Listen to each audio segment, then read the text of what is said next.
Busy doing campaign at the restaurant. Same question.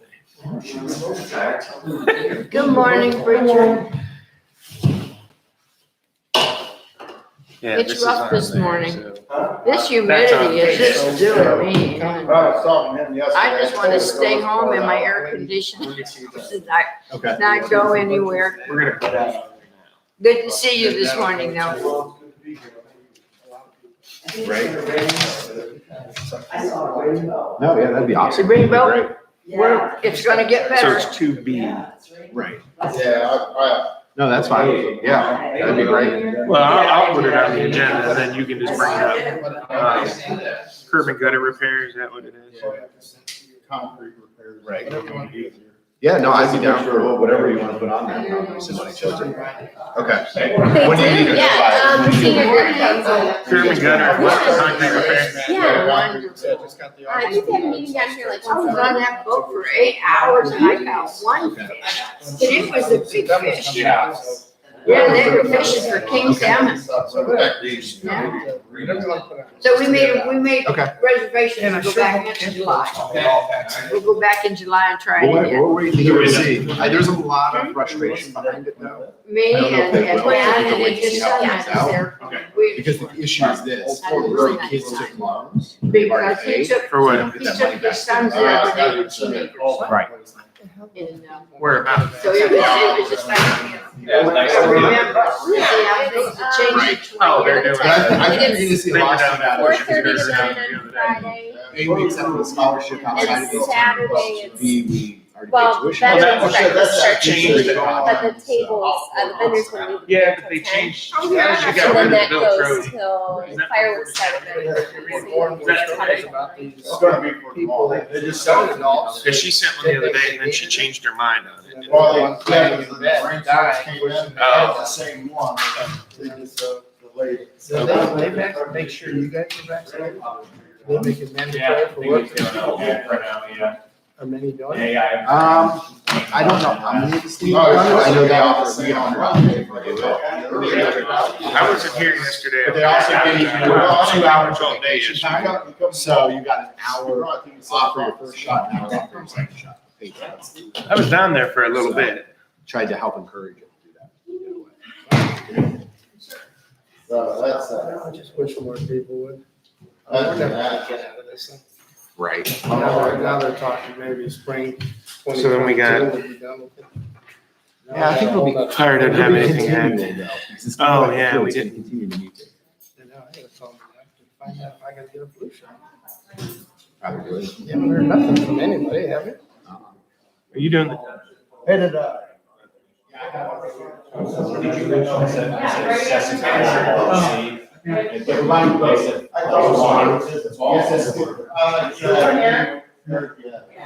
And I mentioned to. We gotta go on the next.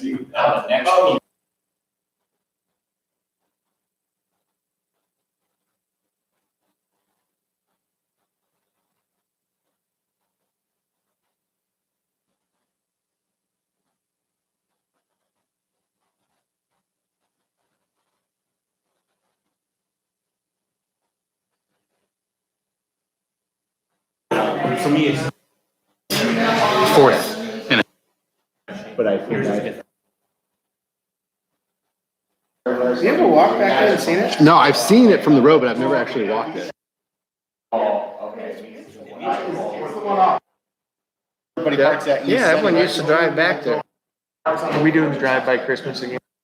Even to the That's south. what I. Said, how? Through there, the water was halfway up the tire. I like, So, okay. so he's gonna. They could, you can go look at hunt back. Are we even gonna decorate the town hall? We could do it now. That's true. I mean, it's such an We could asset. pretty much have a drive-by there. We could be out there. My Don't we have a sleigh at the council? Right. On a nice. She's working There's a sleigh. You know, I'm meeting with them today to talk to them about it. Anyway, she said they had. But yeah, we gotta start thinking about that already. Hey, Chuck. I'll call you next week so we can set up a couple times here. I'm just getting all the final stuff so I know what's coming So I around. got my. So then I'll know more information to pass on. What is that in education? I'm always for more areas for people to go.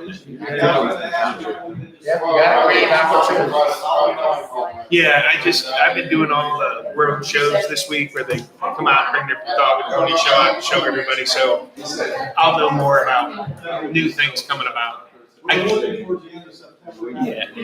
Yeah, that's probably the best time because then at the beginning of October they can start if they wanted to do some of that stuff.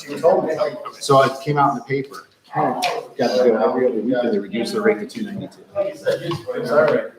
By 25. That's crazy. Does that work And then for you? Streetsboro, because they only had a few weeks, they had like 2 months left in their contract, they cut them to about 75. I talked to him before he talked to you and said, that's why I said. Did you guys sign in on the back sheet? That sounds like. So I know who you are. Frustrating. I already know who you are, but I already told him I want. you have to sign it too, Anna Marie. Want him out there to see. Okay. So we're gonna run some more. Monday or something. Okay, well, that worked. I'll give an update on it. They did. Are you taking your boat out? I've driven around a couple times, but. 732 Lake Meadow, did we ever do anything with that front catch basin yet? Remember, we were going to put a riser? No, we haven't. Okay, is it still on our list? I almost got her Okay. convinced that we should have. Oh, Pastor Wetzel? Okay. I have a bag yes. I've got Panera bag. Because there was two back there, one that used to be an old Trunk. police chief I or just something picked it too. up before I come here, and when we all leave, we're all gonna go out to my car. Okay, I haven't heard from him and since springtime. He was everybody's just that I gonna want to take follow up with him at least to let him know. I have at least 50 pounds, 50 pounds. Okay. I can't even. Do you think we're gonna get it done before winter or? It's is always, it- we always got 50 things. Okay. That's all. That's all. You know, we're really good at this. Yeah. Even went to the fair last night. Were they surprised? Right. Is your freezer working good? Well, we had to get rid of one. Okay, yeah, I just want to make sure we didn't forget about it. So then you guys. Okay, perfect. I know one of those old guys make himself stand up one, like the metal doors, we used to have one. In my house. Fridge, like a 50 fridge. Okay. Man, I just tried to do it actually with, Oh, and then- yeah. So. in the new stage. You're not doing anything right Right. Because it's. now. What if I can find you a freezer freezer to get you from point A to point B? Awesome, we're just to do that. Even just a little. Oh, right. I fridge. 18th Street. Yeah, my sister. You know how many people have? Yeah, my dad passed. It's good, it's good. Well, one day, part of the day she's good, part of the day she's bad. No, she's got Dahlia and stuff. You got what? I do. Right. So that's what my dad had. I'm gonna have some today. All right, get that. We're doing a search. They didn't say anything about salt penetration in the back there?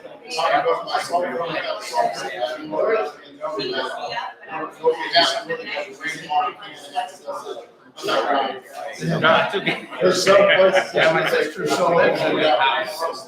Yeah. Which is nice. Right, actually. That was my biggest concern with EPA is they did the soil sample. How many and we didn't years have are to you do a there? bunch of stuff. This is medical. Okay. I'm trying to retire from my place, but it doesn't seem to be working. My son is taking it over, I got my management team, they're all cables are,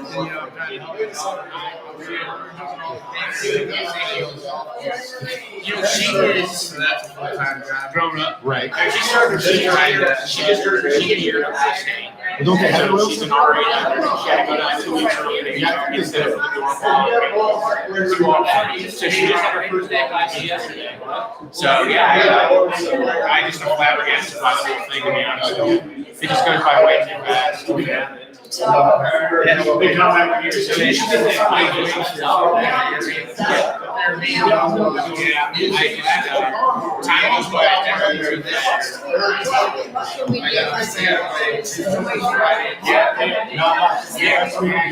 I know, I'm watching. All right, it's 8:00. We'll go ahead and call the meeting to order.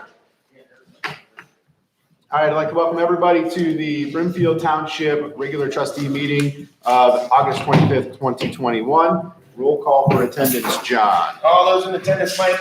Yes. Nick? Yes. Sue? Here. We have a full board. All right, I'd ask everybody to please stand for the Pledge of Allegiance. I pledge allegiance to the flag of the United States of America and to the republic for which it stands, one nation, under God, indivisible, with liberty and justice for all. Pastor, please. Heavenly Father, we ask that you always help us to be mindful of the blessings you give us each and every day. We read your word that your mercies are new every morning, so we thank you for that. Lord, as we sit before this board here and just conduct business for the township, Lord, we know that people are such a big part of the decision making, and that can be a very challenging thing. So Lord, I pray that you give all these leaders and department heads here today, Lord, wisdom and discernment to be able to make good decisions and look out for the best interests of the township. We ask that we as a people, residents, would also be mindful that their job isn't easy, and sometimes we react in some level of ignorance, Lord, not to be mean, but sometimes we just don't really fully understand or appreciate the decision making they have to make. And so Lord, we pray that we lift them up every day in our prayers. And we ask these things in Jesus' name. Amen. All right, we'll start with our agenda here of announcements or correspondences. To board members first, do you have any announcements or correspondences to be read into record? Sue? No. Mike? I'm good. All right, anything from the department heads? Any announcements for today? Okay, hearing none. We have no scheduled meeting guests today. We did. Oh, we do? I didn't have it on the list. They're under public comments, I guess. Yeah, under public comments, which would be the, okay. They should have been up under meeting guests. We can place them there if you'd rather. That's probably where they should have been. Okay. All right, so then we have meeting guests. John, I'll let you introduce and. Sharon, right? Sharon. Anne Marie. And Sarah. Sarah. Yes. They just have a couple concerns about Congress Lake Road and some water issues, so that's why they're here today to talk to the board about some of their concerns. All right. Please, before you speak, just give your full name and address, just so we have a public record, and whoever wants to start. Sharon Losh, LOSH, 2926 Congress Lake Road, and it's a Montecor mailing, 44260. I kind of wrote something up, but my name is Sarah Drope. Okay. Drope. I live at 2936 Congress Lake Road, Montecor, 44260. Okay.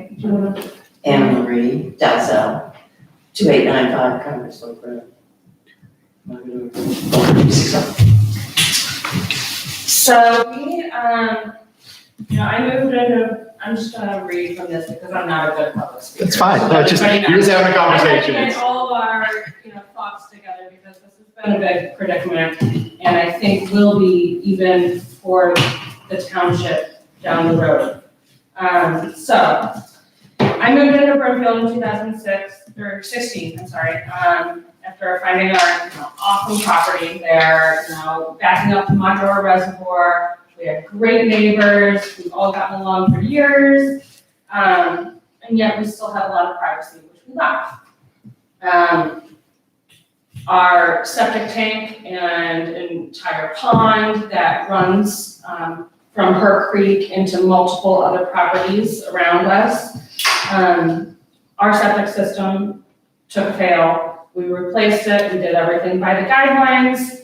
We have spent over $38,000 in 2 years replacing everything and making it presentable for the community to drive by because it's right by the schools. They drive by it, we want it to look good, right? So we also, at our own expense, we have a neighbor to the right side of us that the creek will flow into. And it has it had been overflowing into multiple properties for years. So at our expense, while we were doing our pond excavation and restoration, we decided to excavate our elderly neighbor's property next to us so that the drainage and everything could flow and we would not have flooding issues anymore. So, like I said, okay, most of our neighbors have been raised in this community for generations. You know, 2 of my neighbors are here with me today. We've come together because the new property being built on what was previous swampland, it had been a hayfield forever, and it had a standing pond or wetland right in the front, and it has a very, very deep wetland in the very back of this property. They are having a house built by Wayne Homes on this property. That property is located at 2908 Congress Lake Road, owned by Tricia and Matt Lockhart. Myself and my neighbor Sharon have tried to communicate with the new owners, and they have given us both different answers as to what the plans are. He told me that he doesn't know what the drainage plans are at all. He told them differently that they were going to plan on draining it into our creek, which then would flood our leach fields, our septic systems, our driveways for, you know, multiple properties going all the way back to the reservoir. Let's see. We started to have suspicion that the new neighbor was not following the approved blueprints, and he was going to be ruining running multiple of his runoffs of his water onto our properties, in turn ruining our land, septic systems, and driveways. After contacting many people in the township and Portage County as well, almost all have agreed that what they are doing should have never passed inspections, and are not following the original approved blueprints. So we are now trying to have Portage County put a stop work order on their build and figure out where they're actually flowing all this extra water. The contractors believed that the water was flowing a completely different direction than what it actually is flowing. It flows back to Monroe Reservoir. It does not flow away. It does not flow towards her property. It flows towards mine and multiple others towards the reservoir. Anthony from Portage County Soil and Water, which I was directed to, came out yesterday and agreed water does not naturally flow onto all of our neighboring properties. Along with that, they have dug a pond behind their house that he does not think is up to code. The slopes are not 3 to 1, and there is no overflow drainage to it. The owner or builder was originally planning on draining all the pond overflow, possible gray water, because they put their septic system up on a hill behind the house, and they have a sprinkler system up there. And so that water will run down into their pond, and that pond overflow is supposed to come out somewhere, okay? So I would consider that gray water, which I was told by the building department of Portage County that would have to do with the health department as well. So, it would, he didn't have any permission from us to do this. He does not have permission to run water or any connection underneath her property, which is right in front. Our 3 properties all connect, but I only connect to him in the back, she connects to him in the front. Okay. Let's see. It'll affect my reservoir as well if he were to run it. He is trying supposedly to run it underneath the street, which we were told will not be approved at all. And if he runs it from what the building department of Portage County says, he can run it 5 foot off of his house, and that is legal to flow it wherever it would naturally go. So he can have his downspouts come out 5 foot, and he can flood her entire foundation. He could run it to the street, and he could dump it right there in the corner of his yard, which I don't know why he would ever want to do that. but it would overflow not only her driveway, but eventually the street as well. So we're not sure where he plans on draining this water, but it's going to affect many, many people. Not to mention that the blueprints do not match what he has built. Sarah, did you have Mike come out yesterday? Yeah, he was very helpful. Will you tell us what the blueprints? So there's a lot improvement plan. By the way, the county does not require this, we do. And the reason when I got here is because the elevations of the houses were all wrong. As you know, there was some that was built in Cranberry Creek and some other subdivisions where not only was the house elevation wrong, but the actual location of the house is incorrect. So one of the first things I did without overstepping my boundary, as we're not engineers, and we're not running the engineering department here, I wanted to try to get as much as we could done here. So we do require a footer certification, and I brought this in front of this board here to pass that footer certification to get there. But in order to get a footer certification, they have to give me a topo. So now we do have an engineered topo. It was done by David Lewis, he's actually a good engineer. I did talk to him along with the residents out there yesterday on speakerphone.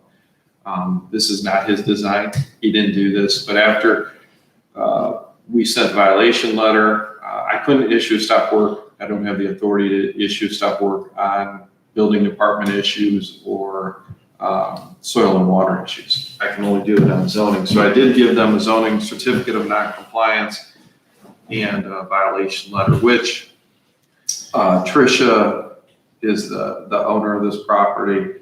She said that she will have David Lewis redo the whole engineering for it. I said, well, that's great, but I sent her a violation letter anyway because you don't know if they're going to follow through. So I have to have some kind of means of following this up. So David Lewis called me yesterday afternoon. He says, I'm on it. So I'm going to send my surveyors back out. We're going to redo it. We're going to re-engineer it. The reason why the house was raised and the grade was raised, I believe he said 5 foot from the original drawings here. And I believe it because looking at the topo here, the elevation at the street is at 1108 and the house is proposed at 1104, 1105. So, there's 3 foot right there, almost 4 foot. I guess there was a geotechnical out and he advised them to raise the house because of the groundwater level. So that engineer came out, advised that, but never went to the original engineer who designed the layout for the septic system, the storm sewer system, and how the property is going to drain not to affect the neighbors. So he was a little bit upset with that. There was a disconnect. Shouldn't happen. Building department, when they did the inspection and found out that the elevation of the house is way off, should have flagged this from the footer on. I don't know why that didn't happen or who did the inspections at this point, but we're going to fix it. So what's the build process right now? Have they dug dirt? So they're looking for Okay. final occupancy, but here's the thing where we're going to stop it at, and we gave them 30 days to comply with engineering, get their engineer out there, get re-engineered, and get their excavator out to fix it. So we gave them a month. I put a call into building department. The only thing that building can issue them is a temporary occupancy. They can't stop an occupancy unless it's a life safety issue, and I'm aware of that. I don't know where the house stands or if there's a life safety issue. Is there something with the septic that may not work now? I don't know. I mean, I have no idea where a building's at. I did put calls into them, but from our standpoint in Brimfield is we won't, I'll make sure that this gets engineered right. My conversations with David Lewis were very comforting yesterday. So. Do you have a picture of it? Is that what the picture you have there? This is the topo that was approved, and this is what we gave them, a certificate of zoning. Can we see it from the road? I'm looking at your mom's house. Well, Right across the yeah, street. Right across the street. I mean, and then this is Do they have this is the to- picture of the house here. Yes. Do they have to give you, so I talked to Randy at building for Portage County yesterday. Oh, okay. After you had spoke to him. And I wanna know, do they have to give you any revisions on that? Do they have to So pass this- that through you? Like, This drawing has to come back through me. so every revision on that property? Has to come back through me. Comes through And zoning that's and building. including the water part of it and the drainage part of it? Yes, that has to come back through me. Because and- he told me that they could have revised plans and not let you know. They could, but the way that he is not aware of it, we're a unique township. Okay, And that's generally how townships work, where the county can just muscle their way through Yes. no matter what. that's why he kind of, But we passed this when I first came in here, that this is one of the requirements that we have, so. So we've tried to put some layers in, and the problem is being a township, we don't have the same authority as a city where we have control over all the departments, which makes this a little more difficult. And this just adds to the list of reasons why we want to explore this home rule option so that we have more control over pieces and parts like this in the future. Have you talked with the commissioners about this from the county end and the failures from the health department and soil and water? I have talked to Soil and Water, I've talked to him. Have you talked to the health department? I have not talked to the health department because I did not find that out until about 5 o'clock while this guy from building, Randy from building in Portage County, was calling me in his car on his way home. So who would be the point of out of the three of you, who would you want to be the point of contact? Because actually I have a call in, excuse me, to Commissioner Bennett on another issue from last night. So when I'm talking to her, because she would oversee all those departments. Well, it would be Sarah. Sarah, okay. Yeah, Sarah. Do you have a good number that I can give her to call? 330-281-8346. Okay. 8346, okay. Because when I talked to her, I texted her late last night on another issue. I will bring this up too, to say, hey, what's happening with the building department? Where's this disconnect coming from? Yeah, the Soil and Water yesterday said that they would have to go to the county prosecutor, and so did the building department. They said that they would have, that the Soil and Water Department for Portage County would have to go to the prosecutor and basically fight them to get them to approve, all of this drainage issue. When it should be just the Soil and Water says that it's not okay, they should have to fix it. So that the way it works though, because technically we're supposed to use the prosecutor as our attorney too. So the prosecutor typically sounds like something for criminal acts, those sorts of things. But they're the attorney for each of those divisions. So that's why they have to go to the prosecutor's office to get paperwork Yeah, processed. like that was almost impossible to do. We know from experience, and once again, not to harp on home rule, it is. We've had multiple homes that we've tried to demo here in the township because of zoning issues, and the prosecutor's office has failed time and time again to meet the time deadlines for us. Right. So we're looking at how do we separate from the county more so that we can have our own legal counsel, because the prosecutor's office is just not efficient. I'll be honest, it's a mess over there right It is now. a mess, yep. And your headache, and I really feel bad for everything that you're going through. Your headache is the headache other people have experienced. We have soil and water issue with another property with a new development coming in where soil and water won't enforce the dust control.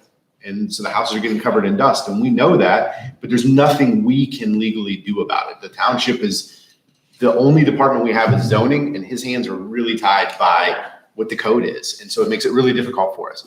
But when we find out about pieces like this is now more information, we'll call it, that I can take back to the commissioners to say, why are you not handling this? What's going on with your departments again?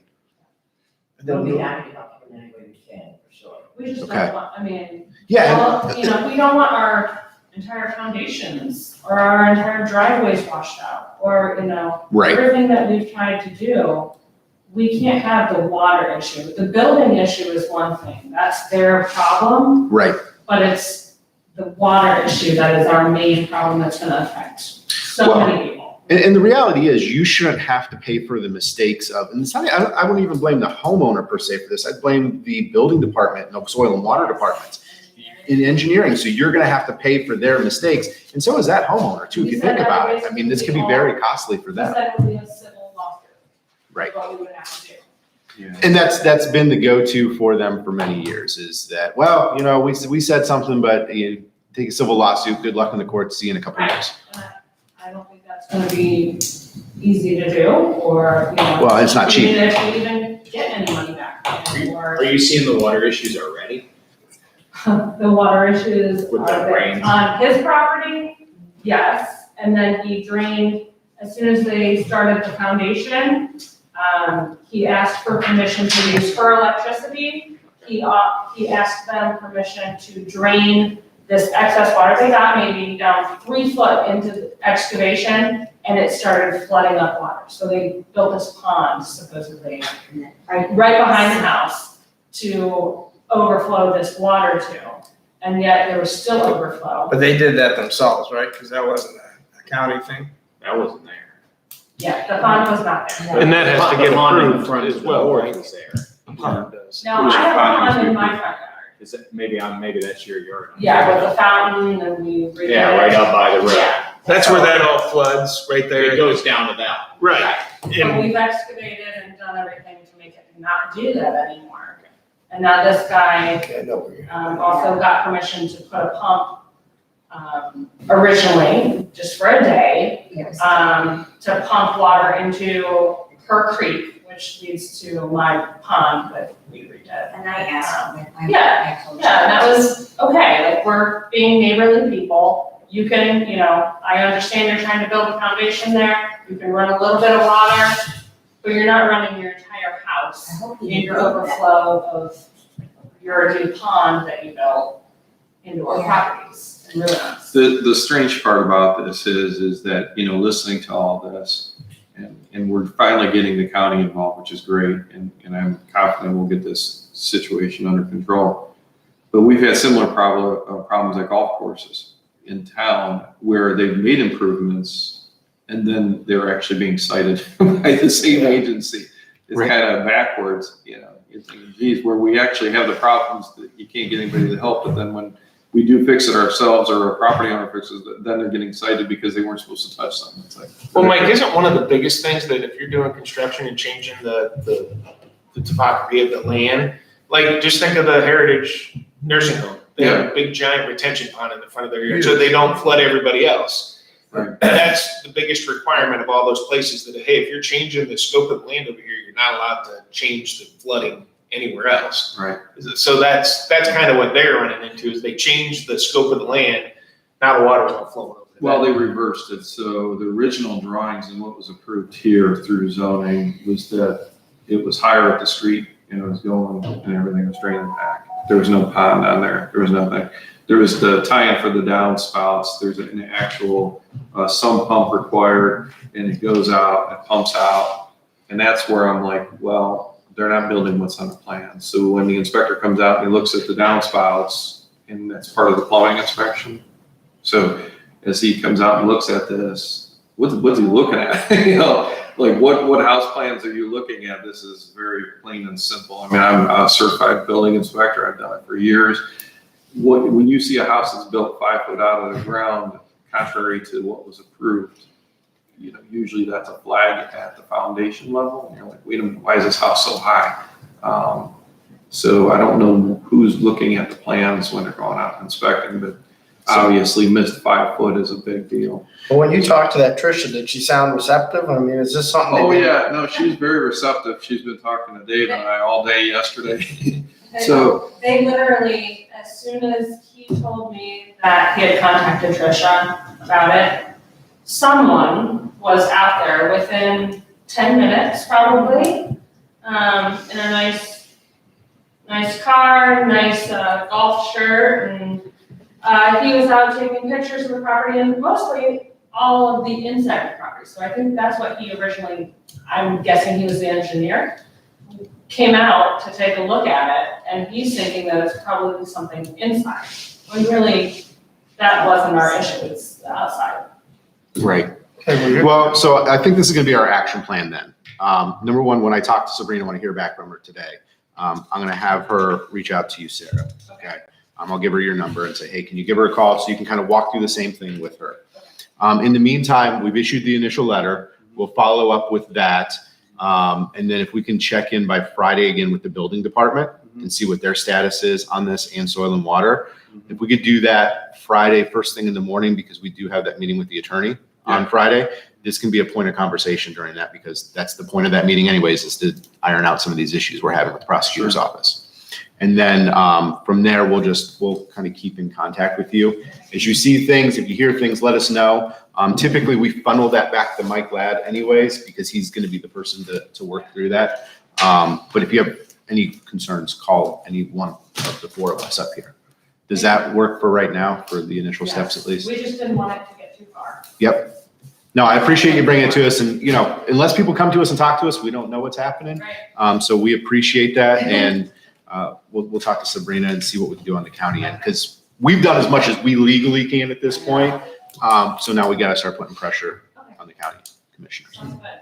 And it'll be pressure because, there's one commissioner that actually works, Right. and the other two, it's sort of hard to pin them down. So Sabrina will call you back. It may be an hour-long conversation, but she'll call you back. She likes talking. I work too, so we'll see if we can touch bases. Yeah, she usually calls in the evening. So no, she's a great person to work with. All right, so yeah, we'll pass that on. Any other questions on that right now? No, but I just want to make a comment, that area has been a swamp ever since I've lived there, which has been like 40-some years. And it's been a swamp. I personally looked at the property and had a builder talk to me about a possibility of where one could build on that. And he said, no, there was no way that water could be drained from that area. And he had investigated because he was thinking about it also. And I was interested because the deer come through there, and also, we would like to have maybe a grandkid build a house close by, Right. but there was no way you could do it. And then I thought, well, he's gonna build his house up on the hill, because this has been an issue forever. And instead, he built it right where all the water was, which was like unbelievable. No one could believe that he had really done that. Right. And so anyway, that was just an aside. Yeah, no. He even drove through the property yesterday, and he said it was, halfway up your tires, just down the driveway? Yeah, the neighbors So, also, Ambrose, the neighbors, they drain their water down the tree line, that's it, and it just stays. But so it comes over to his property, his driveway is flooded. Right, well, the tree line and everything's underwater right now too. So. Yeah. And it hasn't been. So if I pull in your driveway, I can see a lot of it. If you pull in her driveway, you can. Oh my God. Mine, he has a flag shaped lot. I can take it out there and make my truck, I get you anywhere. Yeah. Well, I know where the pond is. Right across the street Yeah, from my mom's. Right across from your mom, okay. Yeah. If you see a truck in your driveway, don't call the cops. They don't answer me when I call them. Well, watch out. Lock yourself out of the house again. I like to sort of see it. The more the merrier that are allowed on the property, because the water and soil guy said that he does not have jurisdiction or authority to go onto that property. You can stand on my mom's hill in the front, again, you can see. Okay. When your pond overflows, Yeah, it backs it's up holding in more that for rain, this and out. it floods my side yard there. And The pond so- across the street? From across the street, yeah, there's some, it's kind of like a backflow, instead of flowing toward the east, it comes back with the pond. But after she dug out that ditch that goes past her pond, it's certainly improved. He is a very old man that lives on the other side that we dug out his ditch for him, and it's all wooded, so we did it ourselves, and he's a very, very nice man. His name is Don, I'm not sure of his last name, but he's a. So it goes to the pond that's behind your house, next door, next to the big house that's up on the hill, the newer house, there's a pond. It comes from that to that. Yes. It's not flowing back towards the reservoir that way. It flows back to the reservoir behind my property. Right, but wouldn't your pond Yeah. drain into that pond that's back there behind his house? No. That Her pond goes north a little bit, and then it goes east. east. So that's what you were saying. Hey, Mike, when you do there's a- these correspondence with the county and stuff, would you CC all the trustees? Yeah. That'd be good.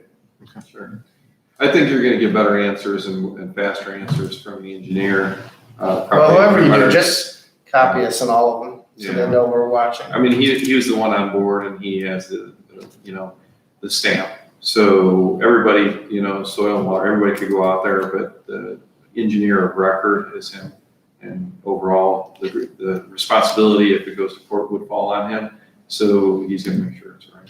Will you also CC Commissioner Bennett on that? Because since she's the chairman, that way she's on that list. Yeah. Okay. Okay. All right. Thank you. Thank you. Wish we could have met on better terms, but, I know. so, all right. All right. All right, so that takes our meeting guest, meeting minutes. I need a motion to approve meeting minutes from 8/11 of 2021. So moved. I'll second. Okay, all those in favor, Mike? Yes. Nick? Yes. Sue? Yes. Motion passed. All right, I need a motion to approve the agenda as presented. I will make that motion. Second. Any added additions, subtractions, or changes to the piece? We do have to make an agenda change under roads. Okay, 2B, under okay, new business. Curb, gutter, concrete repairs. Where? There are multiple street locations. Dave's gonna go through it when he gets to it. Okay. Craig, do you have anything under fire department or admin? 'Cause I don't see anything on the agenda. Yeah, I don't see anything on our agenda. Do you have any action items? Yeah, well, action items, no. Okay, Well, yes, I did. okay. Resolution, but you want to do that under admin because it affects both of us. Yeah, so that'll be under admin, B as in So, boy, False alarm, resolution. false alarm resolution, okay. So we're 2B. 2B as in boy, false alarm resolution. All right, any other changes? All right, roll call vote for the agenda as amended. All those, well, I didn't get a second, I don't believe. Mike made the motion. Sue seconded. Sue. All those in favor, Mike, Yes. Nick, Yes, Sue. Yes. Motion passed. need a motion for purchase orders? So moved. I'll second those, I reviewed them. All those in favor, Mike, I'm gonna abstain. Nick, Yes, Sue. Yes. need a motion, Passed. motion for warrants? Sue? I'll move to accept the warrants. Second. All those in favor, Mike, Abstain. Nick, Yes. Sue. Yes. Motion passed. All right, public comments, questions. At this point, we open it up to regular public comments or questions. We ask that you limit it to 5 minutes. Please state your name and address before speaking. Anybody else want to speak? All right, name and address just for the record as usual. Cynthia Moore, 4322 Monroe Road, Brimfield. I've been here for many years over this situation across the street. And they started out at 4:05 in the morning running trucks. 11:30 last night, they were out washing trucks, dump trucks. When I originally came here, zoning said that they couldn't do what they're doing. But then they turned around and said, well, they're doing it anyway. It's okay. You said that. My health is going downhill. I can't even sleep. By 4:05, they start out. I get back to sleep, 5:15, 5:30, 6 o'clock, 7 o'clock. They're over there dumping, putting more dirt in those trucks, slamming them. I was out trying to drink a cup of hot chocolate the other day on my back porch. And when they slammed it, I dumped chocolate all over myself. I mean, my nerves are shot. I have tried to deal with it. I thought, okay, you guys said it's okay. It's not okay. I pay taxes just like everybody else in the township. I support Brimfield. They got all that mess across the street, down the road where they used to have all the trucks. They've got 10 or 14 tenants living down there, paying $900 a month on a single family property. But it's okay because they do it. They just found out that place on our road. Why can't they put the trucks down there? I'm sure that's commercial property.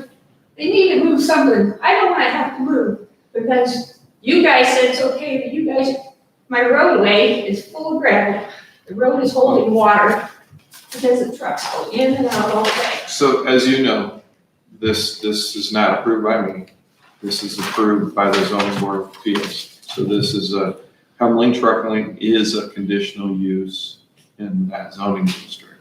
How could it So be? they If came- it's light industrial, They came to the board of zoning appeals right? And had I was their told hear- they and had their- couldn't do it. and no, Yes. that's Yeah, not right true. here. I have I issued the letter afterwards. Yeah, So they were approved. Otherwise, they wouldn't be allowed to build their building there and run their business. They were approved by the Board of Zoning Appeals and they're operating their business. I can't harass them. If it's dust control, like we said, Sue and I came down and I think that was handled immediately after Sue and I were that. I haven't heard any complaints or anything. because I've tried to live with it, I really have. I mean, I don't want to cause trouble with the township, but I expect some kind of help. It's Well, dirt and gravel, they put, If it's dust again, then we're gonna have to get soil and water on it. That's their job, that's their responsibility, that's another thing for Eric and Anthony. Sue and I thought we went down, and we talked to Hemling that Yeah, we day. did. And he John did. assured us that he was watering everything and hosing everything down, and then his entrances were, put out and take a look at it. we will. They put gravel up close to their building. Originally, you guys said they could build a building, and put their equipment in the building. They could have asphalted driveway, and they could have 2 or 3 parking spaces in line. Mhm. None of that has ever happened. They would just do what they wanted to do. Our end, they've left it all dirt and gravel, you know. I don't know how high that mound of dirt is now that they're hauling in. It's been coming in for days.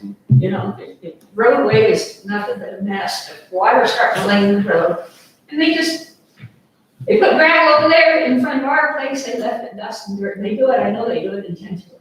You know, and they go in and out of there, they slam those trucks, those beds, and they do it 5 or 6 times. There's no reason you have to slam the truck 5 or 6 times to dump a load of dirt. They're just being nasty about the whole thing. And then they're down the road, they got all those people living on a single family property, but they can do it. And then they buy that high place down High Road. Why don't they just go ahead and move all their equipment down there? I'm sure that's commercial. So Mike, that Yeah. property right now is zoned what? The new property he has? No, the property on Oh, it's Mogador Road. It's light industrial. It's zoned light industrial. They applied to BZA Correct, for a conditional, was that based on that piece where it says other uses not prohibited? correct, So they applied under the other uses not prohibited, Correct. presented their case, yes, were awarded the conditional use not prohibited within there, correct? that's correct, So that's how they were able to operate that with their presentation to the BZA. that's correct. Okay. And I sort of inherited this project when I came in 2018. This was in the process already with Dick Mesner. The only result that they had, and this is based upon a letter from Dick Mesner when I came in here, saying that if you want to continue this building and you want to do this, you could come under uses not covered. This is a letter from Dick. You could come in here under uses not covered, but you have to go to the Board of Zoning Appeals and get your approval. All I did is follow up through that in 2018. Hemlings did come in, they went to the board, they were approved. There's really, once they got approval, there's nothing I can, Right. So the problem for us as a Board of Trustees is that the Board of Zoning Appeals is a quasi-judicial board, which means they are the law when they pass something. We can't trump what they say. The only way to overstep what the BZA does is to then take it to the Court of Common Pleas and go in court that way. But they have the same authority as any other court body. That's when they're in session, that's why we swear into testimony with inside those pieces.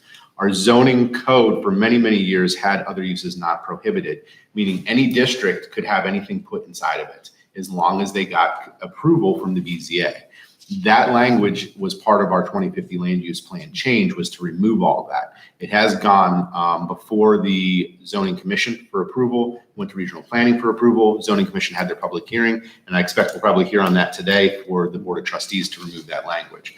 The problem being is up to this point, up until the point that the board removes that from the zoning code, everything in the past stays because that was a legal action that was taken by the BZA. And so we can't change that. If it's a dust issue that you're dealing with, then that's a piece that needs to go to soil and water. We can't enforce dust control. We've tried it in other areas. We can't. It's just not our jurisdiction. We don't have legal authority. Soil and water does. If soil and water is not controlling the dust, then you need to go to the county commissioners because the Soil and Water Division isn't following their directive and they report to the county commissioners. For noise issues, we've talked about this 100 times here as the board. There is no noise resolution. We can't, Which I think we need to work on. Well, if we can get home rule, we could. right. So that's one of the pieces that we've talked about. That's another reason why, and this will probably be in my comments at the end of the meeting today, we need to quit talking about it and start making an action plan of how we go to home rule so that we as a board have more authority to set some ordinances. It's a big process. Small townships don't typically do that, but at the size that we are now, I believe it's in the best interest of the community to start working towards that. Village have that? So Magdeburg Village is a village, so they operate under a different code. So in the Ohio Revised Code, townships are very, very restricted in their own ability. water system as well, correct? Yeah, so once you become a village or a city, there's a lot of other things that you can do. We as a township have very limited ability because townships are typically 5, maybe 10,000 residents. If you're lucky, it's very small. So they created home rule as a vehicle to allow us to do some additional things, but it also protects the township because if the ORC is specific and says township, you cannot prohibit this in townships, even if we become home rule, we can't prohibit it in a township. So it gets into a really weedsy legal thing, but it gives us some more ability. You know, why the village was, when I was calling all these people, why they were their own thing. Yeah, so villages have different abilities than townships and cities. So you have villages, townships, cities. Well, when you went through that local government fund, just so you know, I mean, the villages seem to be in worse shape than the townships. 'Cause, you know, we I didn't learned know that. what home rule was compared to what. Well, it just basically treats us like a city. I mean, there's a thing like called. But we wouldn't become. No, we wouldn't. No, We we'd still, can't. yeah, we will stay a township, but what it would allow us to do is number one, have our own law director. So now we're no longer dealing with the prosecutor's office. It Get rid of used to that be- headache. It used to be, yeah, you had to have, we were able to get a part-time one now. So it would work, but see, the thing is like we have impact fees, which we can't claim, but cities can. So with all this development we have going up here, we have nothing that, you know, no recourse, but if we could put impact fees and we could pay for extra cops up there or, Right. you know, it's a very important tool. We just gotta make sure people understand it, because I mean, the noise thing is not just Cynthia's problem, but I mean, you got some subdivisions where they have those guys that are out back shooting, you know, till 11 o'clock at night, and that's not a dang thing you can do. We have a truck that goes down 43 in front of my office all day long, every half hour with his Jake brake gun that shakes and knocks things off my wall, but we can't do anything about that either because we can't put a zone or a. Yeah, DNK, that's why. So for home rule to happen, it happens in one of two avenues currently. Number one, we would have to take it to the vote of the public. So we'd have to do a big informational campaign, let everybody know about what it works, how it works. And then right now it wouldn't. I mean, no, because it's just, we would have to obviously evaluate our cost absorption and what we, you know, because we're gonna have to pay for a law director and some other pieces. But then there's additional funding opportunities. So there's a complex formula. But it would be a vote just to become home rule. Or if census comes out in November, because it's delayed now. If it comes out in November and we're at 15,000 residents, a unanimous vote of the Board of Trustees could just allow us to transition to home rule. But you have to have a minimum 15,000 residents to do that. What are we at Right there. So 2010's resident census data, because you have to go off the census data, is 10,000 residents. So that's what we fall into for all funding formulas right now, even though we know based upon housing projections, we're closer to 15,000. So it's actually, because it only happens every 10 years, there's a negative effect on a growing community. We're missing out on additional funding. If we were to promote this in our neighborhoods, what's the most positive thing about having home rule? And what are any negatives to it? So I think the negatives is it's going to be, we're going to have a township administrator. So there's going to be some additional positions what's inside the township, which affects our funding. But it doesn't have to be full-time. Correct. I mean, it's basically Craig. Yeah, Craig's kind of acting. We've already kind of positioned ourselves for part of this. So while Craig's our fire chief, he's also our administrative supervisor. He has a dual role now. We'd have to bring in the cost of the legal counsel, but we've already started working with Deemer and Associates. So we've already started absorbing some of that cost because of the delays we see. The positives is that we can start to set city or township ordinances. So we can start to set rules in place. The downside for some residents though is that we can set township ordinances and set some rules in place. So it depends on how you view that in your opinion. Well, one little piece, I mean, if we chose to do it, we could establish our own building department. So, I mean, our problem is, Water?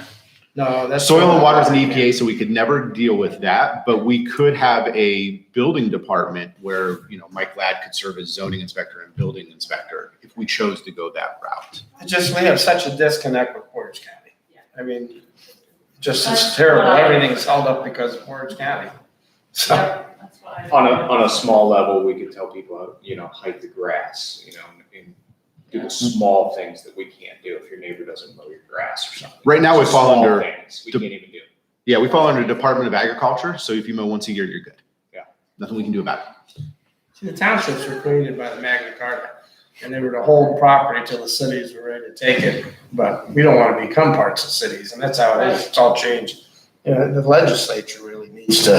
Well, and the legislators really don't understand townships. In Ohio, they do, but it's really a Midwest thing. So, for example, when the recent funding came from COVID, townships were excluded from that because legislators at the federal level don't see townships on the East Coast and West Coast. It's a Midwest thing only.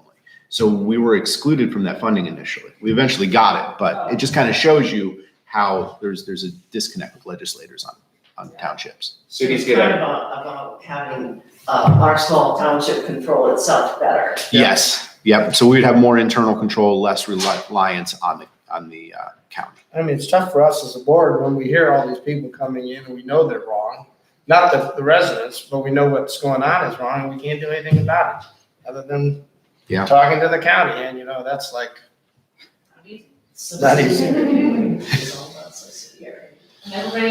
Everyone votes for these people. Right. And I mean, we try our best and we really hate to be the person that kicks the ball, but that's all we can do as a board right now is kick the ball to the county. So. When will the new census come out? So it should be here in November. The numbers have been done. They have high level data, but they don't have the deep aggregate data yet. So we're waiting for those numbers to come out. Last I was told was November. We see those numbers. We will help. Okay. That's going to be an educational, because all of a sudden you're going to have all these people saying, well, what, I can't shoot my gun in my backyard anymore? Oh, no. Which has nothing to do with it. Nothing will change.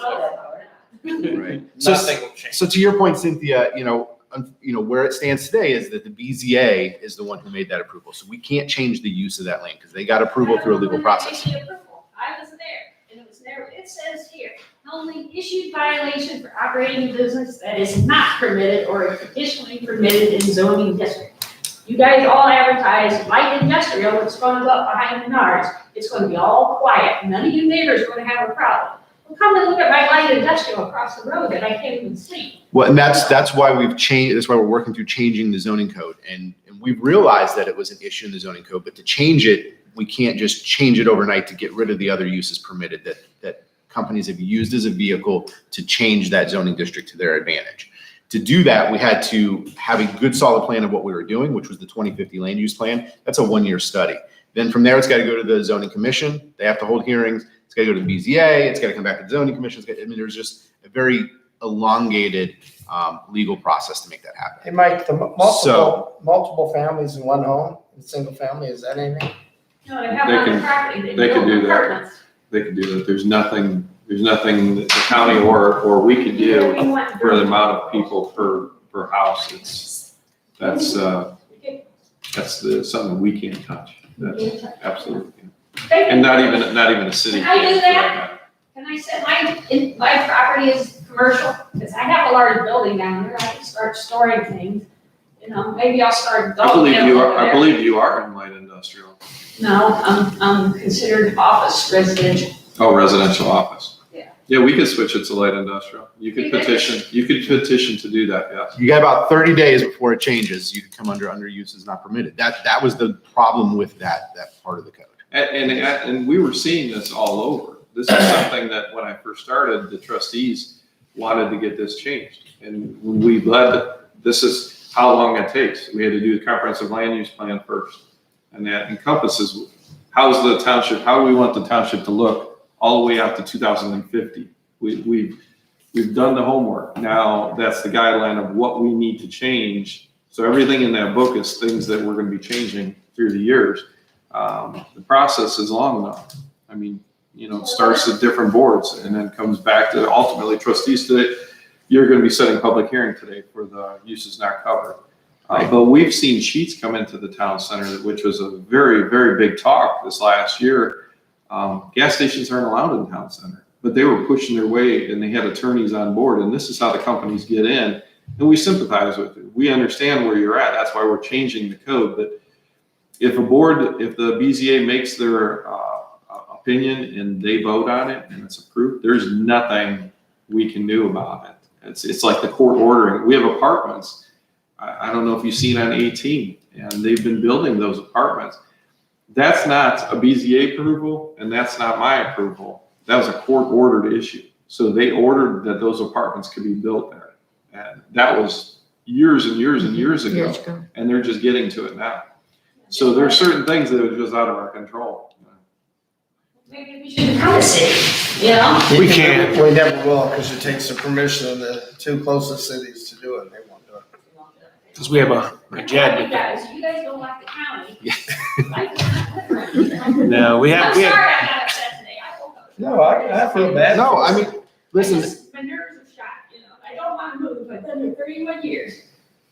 and I'm sorry, I'll go. no, Go zoning. I just want to let you guys know how unhappy I am. Oh, I know you. no, we understand, and I think, the problem being is the BZA, and I'll have Mike Poland send me the meeting minutes from that to see that, but the BZA allowed them that conditional. It is what it is. That was what was in the zoning code. There was a reason that was there. It wasn't that it was a bad design of the code. It was 20 years ago, we didn't know what this township was going to be or where anything was going to fall. We had to have a vehicle to be able to get development happening in the right direction.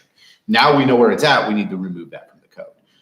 But soil and water, for your dust and all the dirt issues, soil and water, you got to start talking with the commissioners, and you got to get on the commissioners about that, because that's the only way soil and water is going to change. You mentioned something, Sabrina?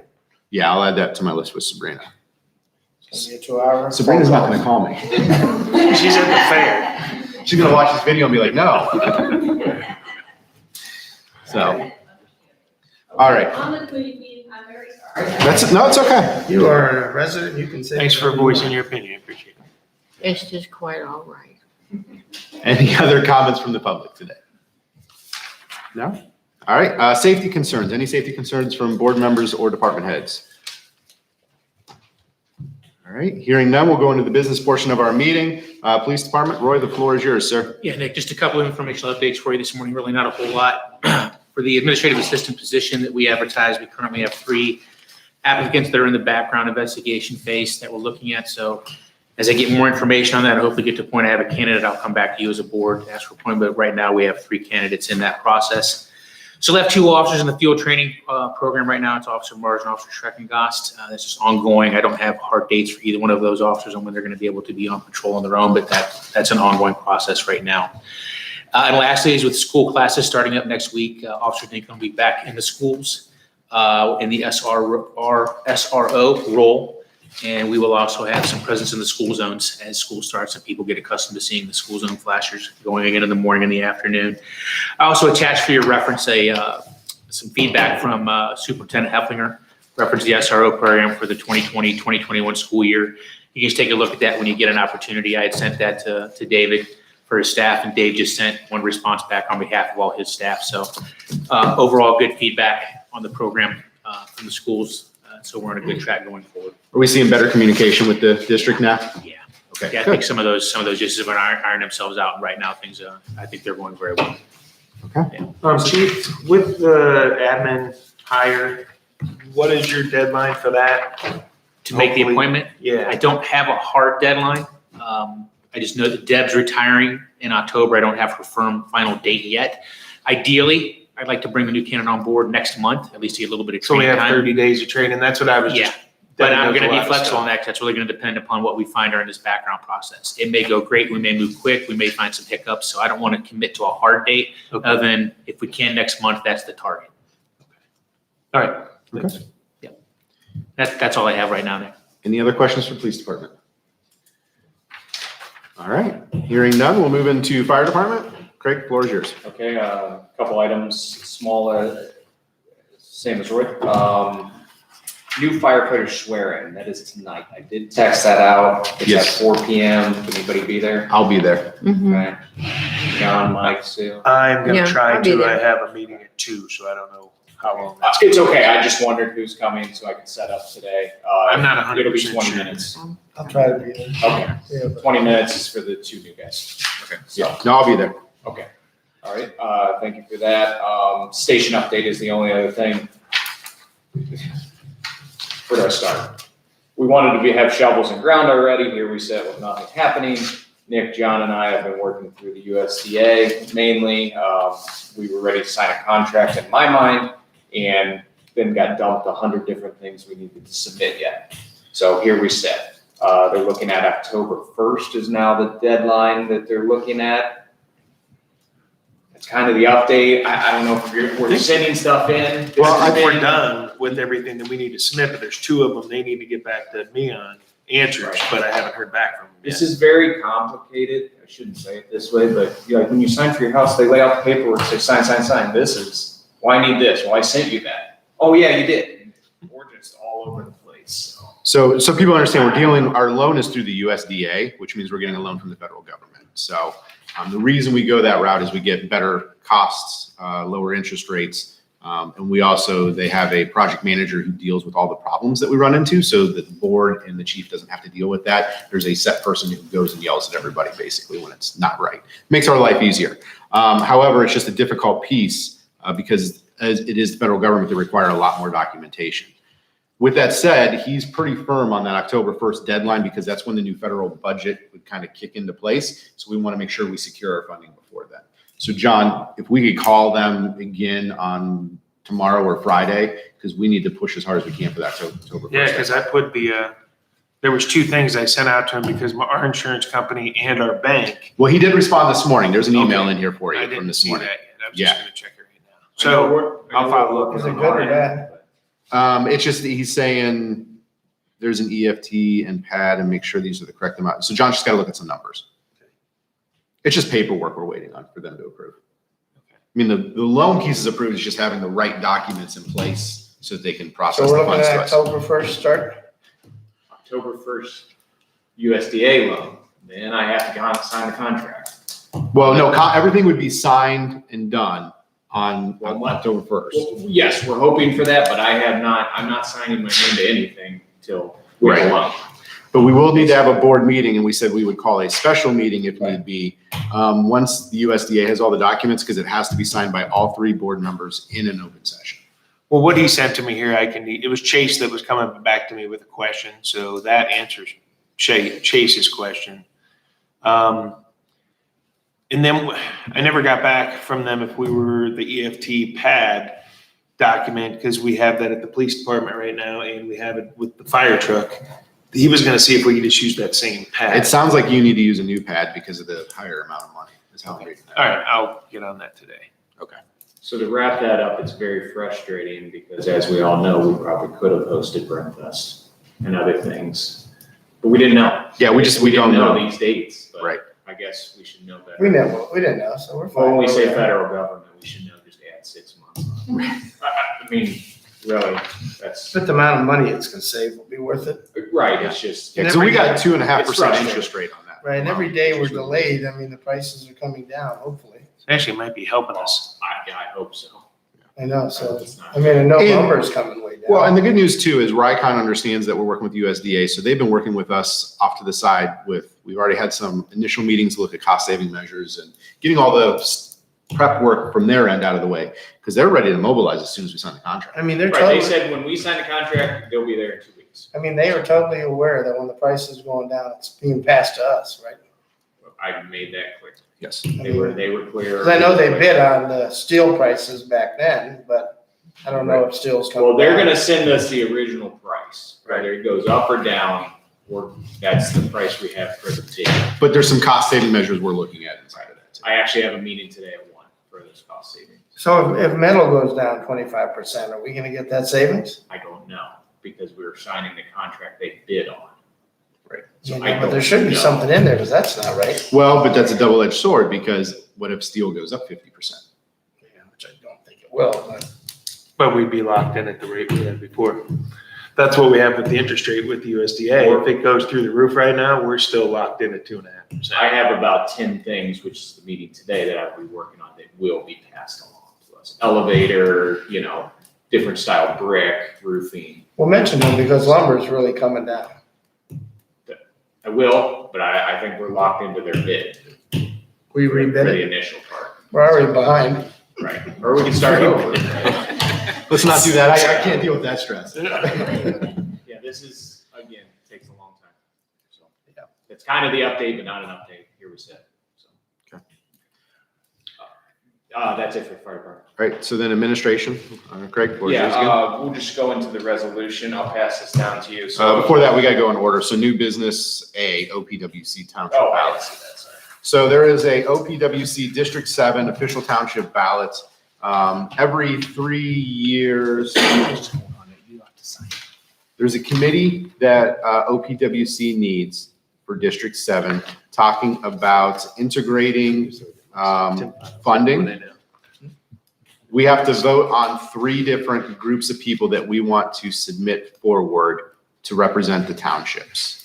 Portage County Township Association has nominated Jeff Durthrick from Freedom Township and Tim File from Edinburgh Township to represent us. There's 2 other, we could make 2 additional votes if we chose to. They encourage us to, but I'll be honest, none of them have reached out to us, and I know nothing about those 3 other groups. So Tim File is already on that board? Yeah. Because he's the only one I knew on that sheet. Yeah, so Tim and Jeff. So I know Jeff too from Freedom. They have represented Portage County Township Association in the past. They've done a good job with that.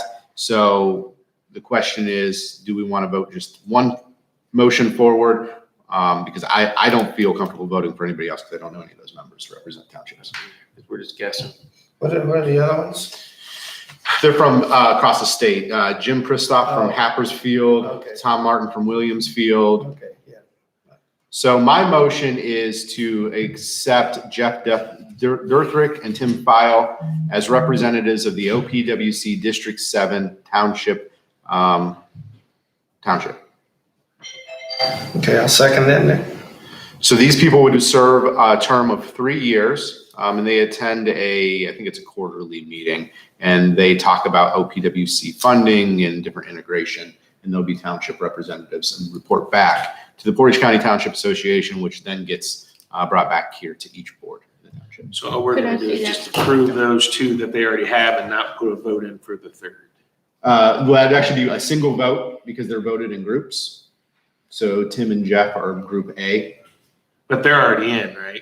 Well, no, we're voting to put them in again. They currently hold office. Their term is up. So we're saying we want them to be our representative. for 3 more Did we years. have to pick another? We could pick up to 3 sets. Okay, so we're just we gonna don't pick- know any of the other that's fine. sets. No, I get you. Okay. They encourage us to pick 3, but I don't want to vote for people we No, don't no, know. no. Right. That just dilutes our choice too, if we're guessing. Now Yeah, it maybe our says, choice please gets vote knocked for out. all 3 different teams to ensure that townships are represented on this committee for the next 3 years. Each member needs 51% of all 66 district township votes to be elected by law. Right. However, none of them reached out to us. I No, couldn't they in good didn't. faith. I didn't get anything from anybody.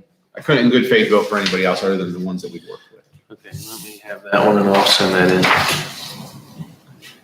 in. Any further discussion?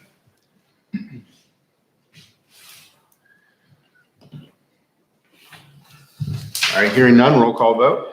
All those in favor, Mike, Yes. Nick, Yes. Sue, Yes.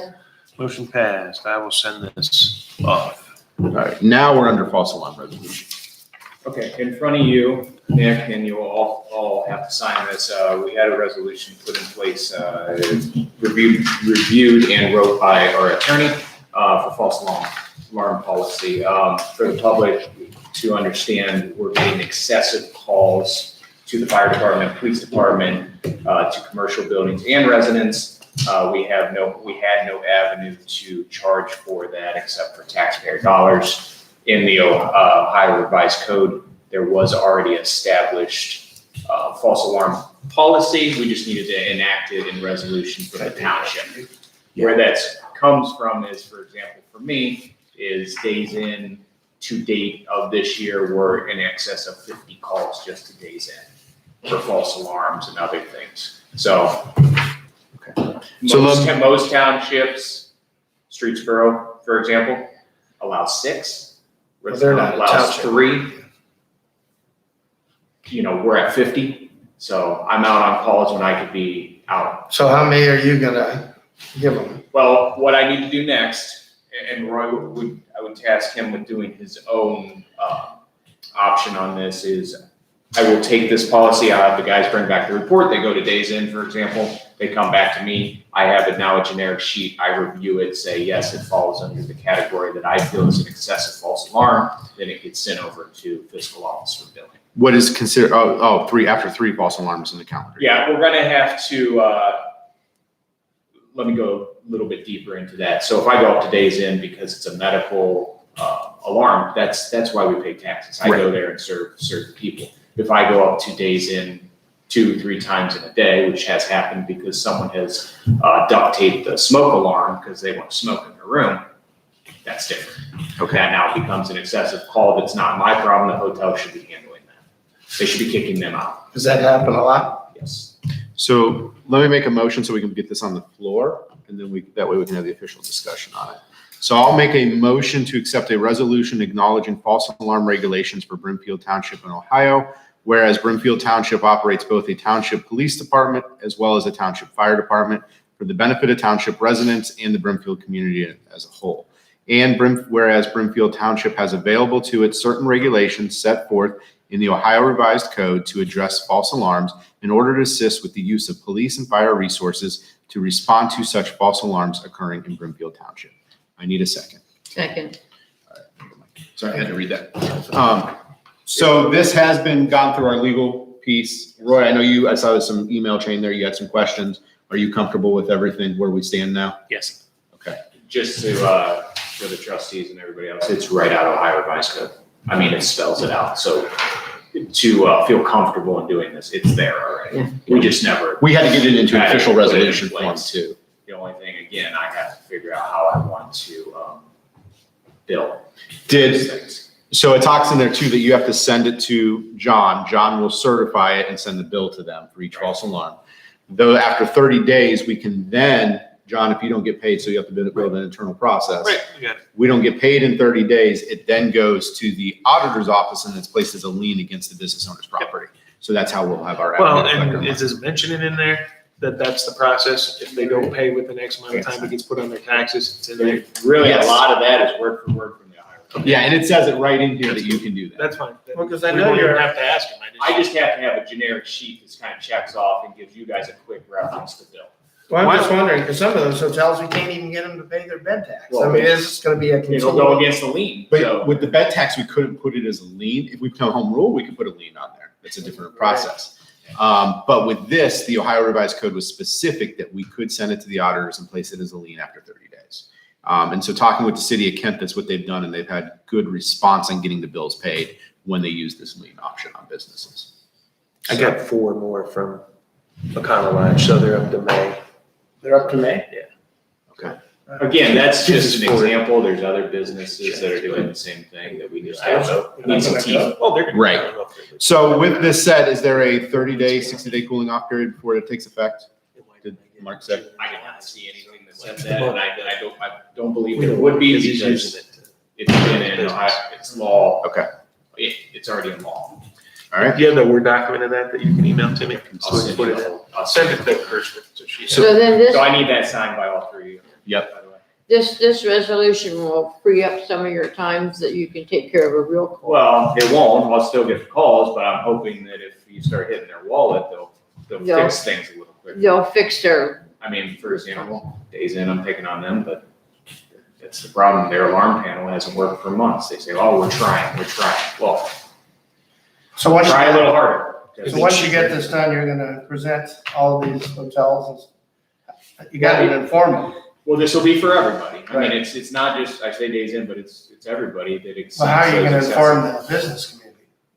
So I think we should mark it a little bit. I think it's only fair to the business community. Yeah. When you go out on the false alarms, advise them of the new resolution. You take the resolution number with you to I've say, been warning them. yeah, we'll just say, now it's official. We have a resolution on the table. You get 4 alarms or 3 alarms. Your 4th one, we're gonna start charging. So, quick question, maybe dumb, but so now that we enacted it now is it? now Yeah, so it you can't begins? back charge, yeah. Right. So you gotta So start it the count begins today. Starting today, yeah. And I believe the verbiage is it's by calendar year. Right, So we have to start over in January.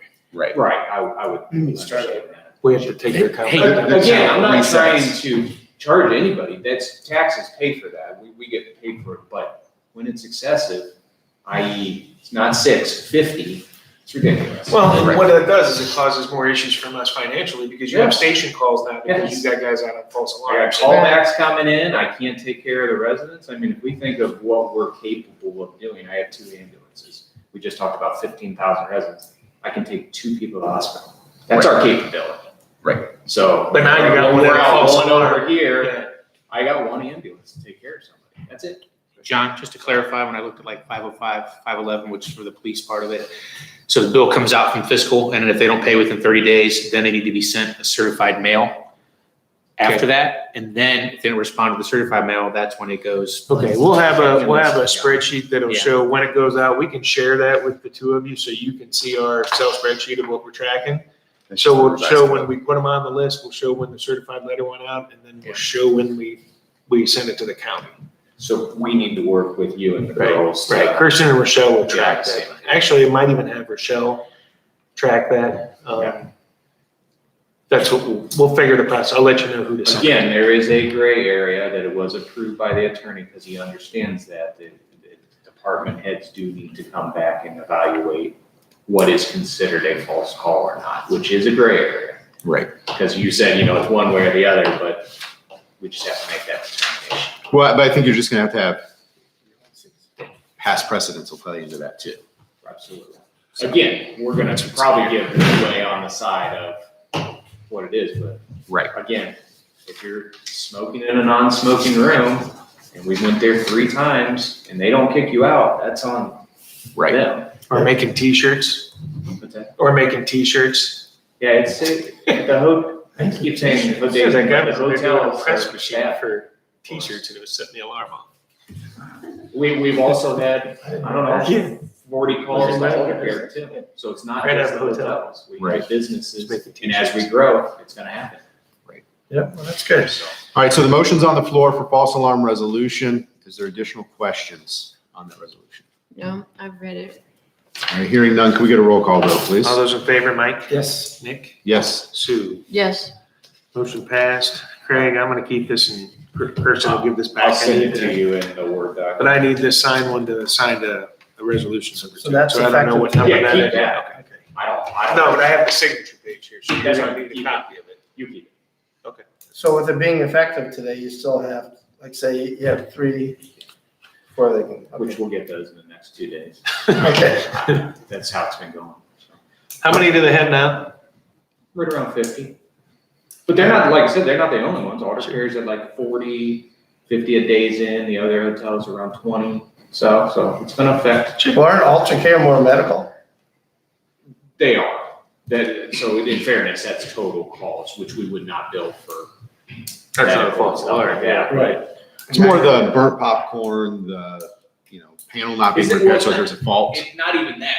It's hey, the burnt popcorn, but your heat detector above the kitchen's not working, and you decided not to fix it. Right. That's the ones. I just need you to fix it. Right. So. Good. Okay, good. I'm glad you found that. Other questions for administration today? I have one. Okay. Soccer fields. We need to name those, which I'm not gonna bring forward today because I will send out an email. Let's do a response from everybody officially. We just forgot about it, but we need to get that done.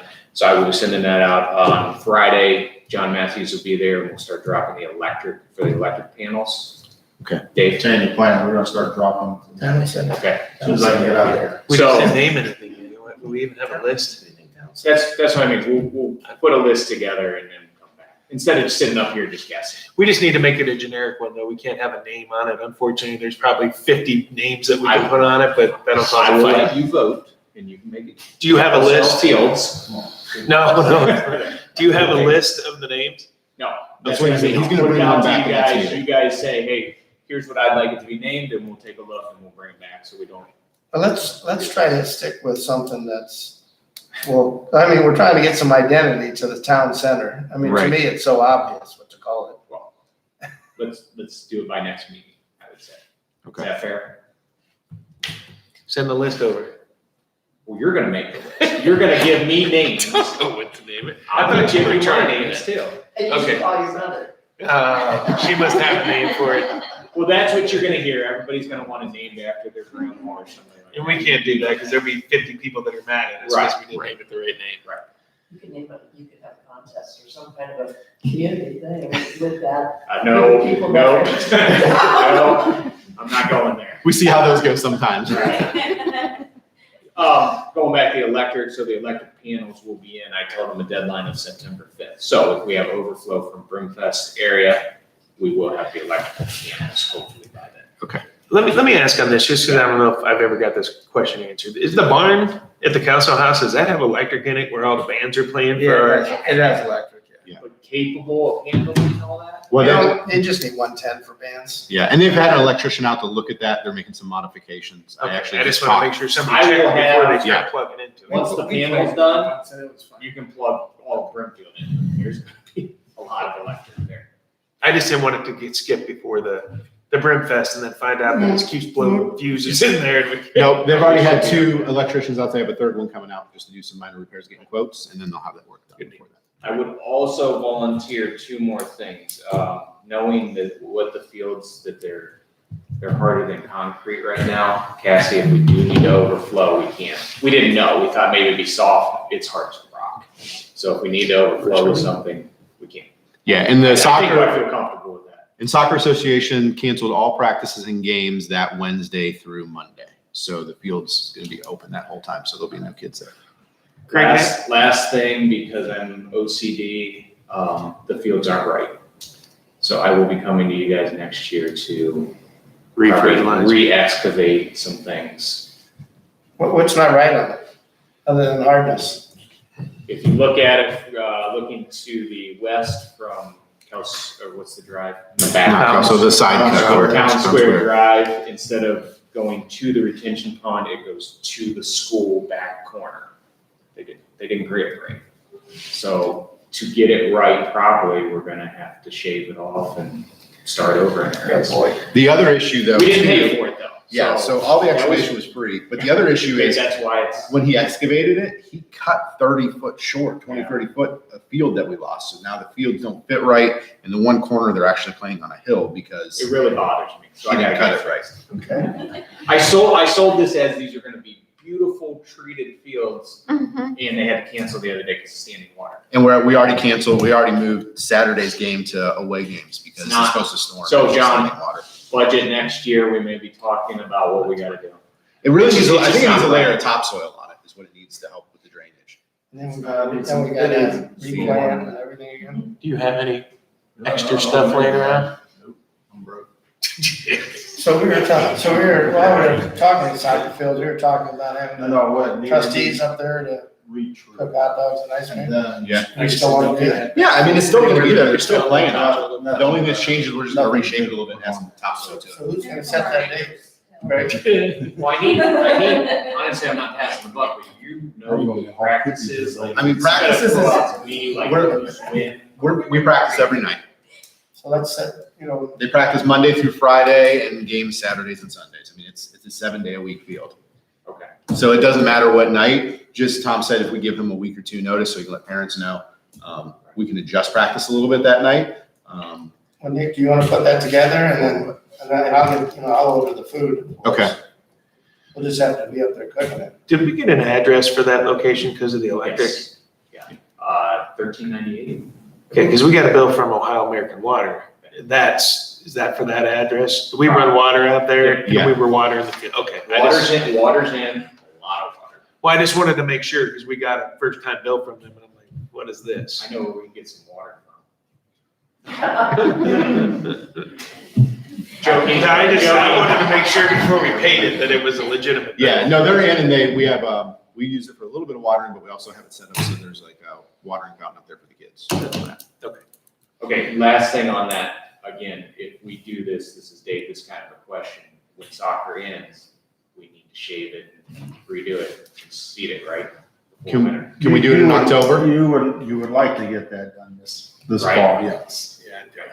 Because So- the best thing would be to cut it, fill everything back in, it's kind of half screwed up. I know that sounds terrible, but it's not right. So John, the Why can't we issue, get it done this year? yeah, we need to get it done because spring soccer will start early and there's not enough time to plant with spring soccer. So. We can figure out how to do it financially to do that, but. So what I will What you do need to do. between Dave and Craig, I will talk to Tom to see when our last game is. And then that Monday, so if the last game's on the 18th, the whatever day that Monday is, we need to be out there doing the work. So we can schedule it that now for that far out. So are we excavating the field or is he coming back in? We'll find somebody to come in. We would probably have to hire a company in with a dozer. I mean, I hate to say it's gonna need a lot of truing up.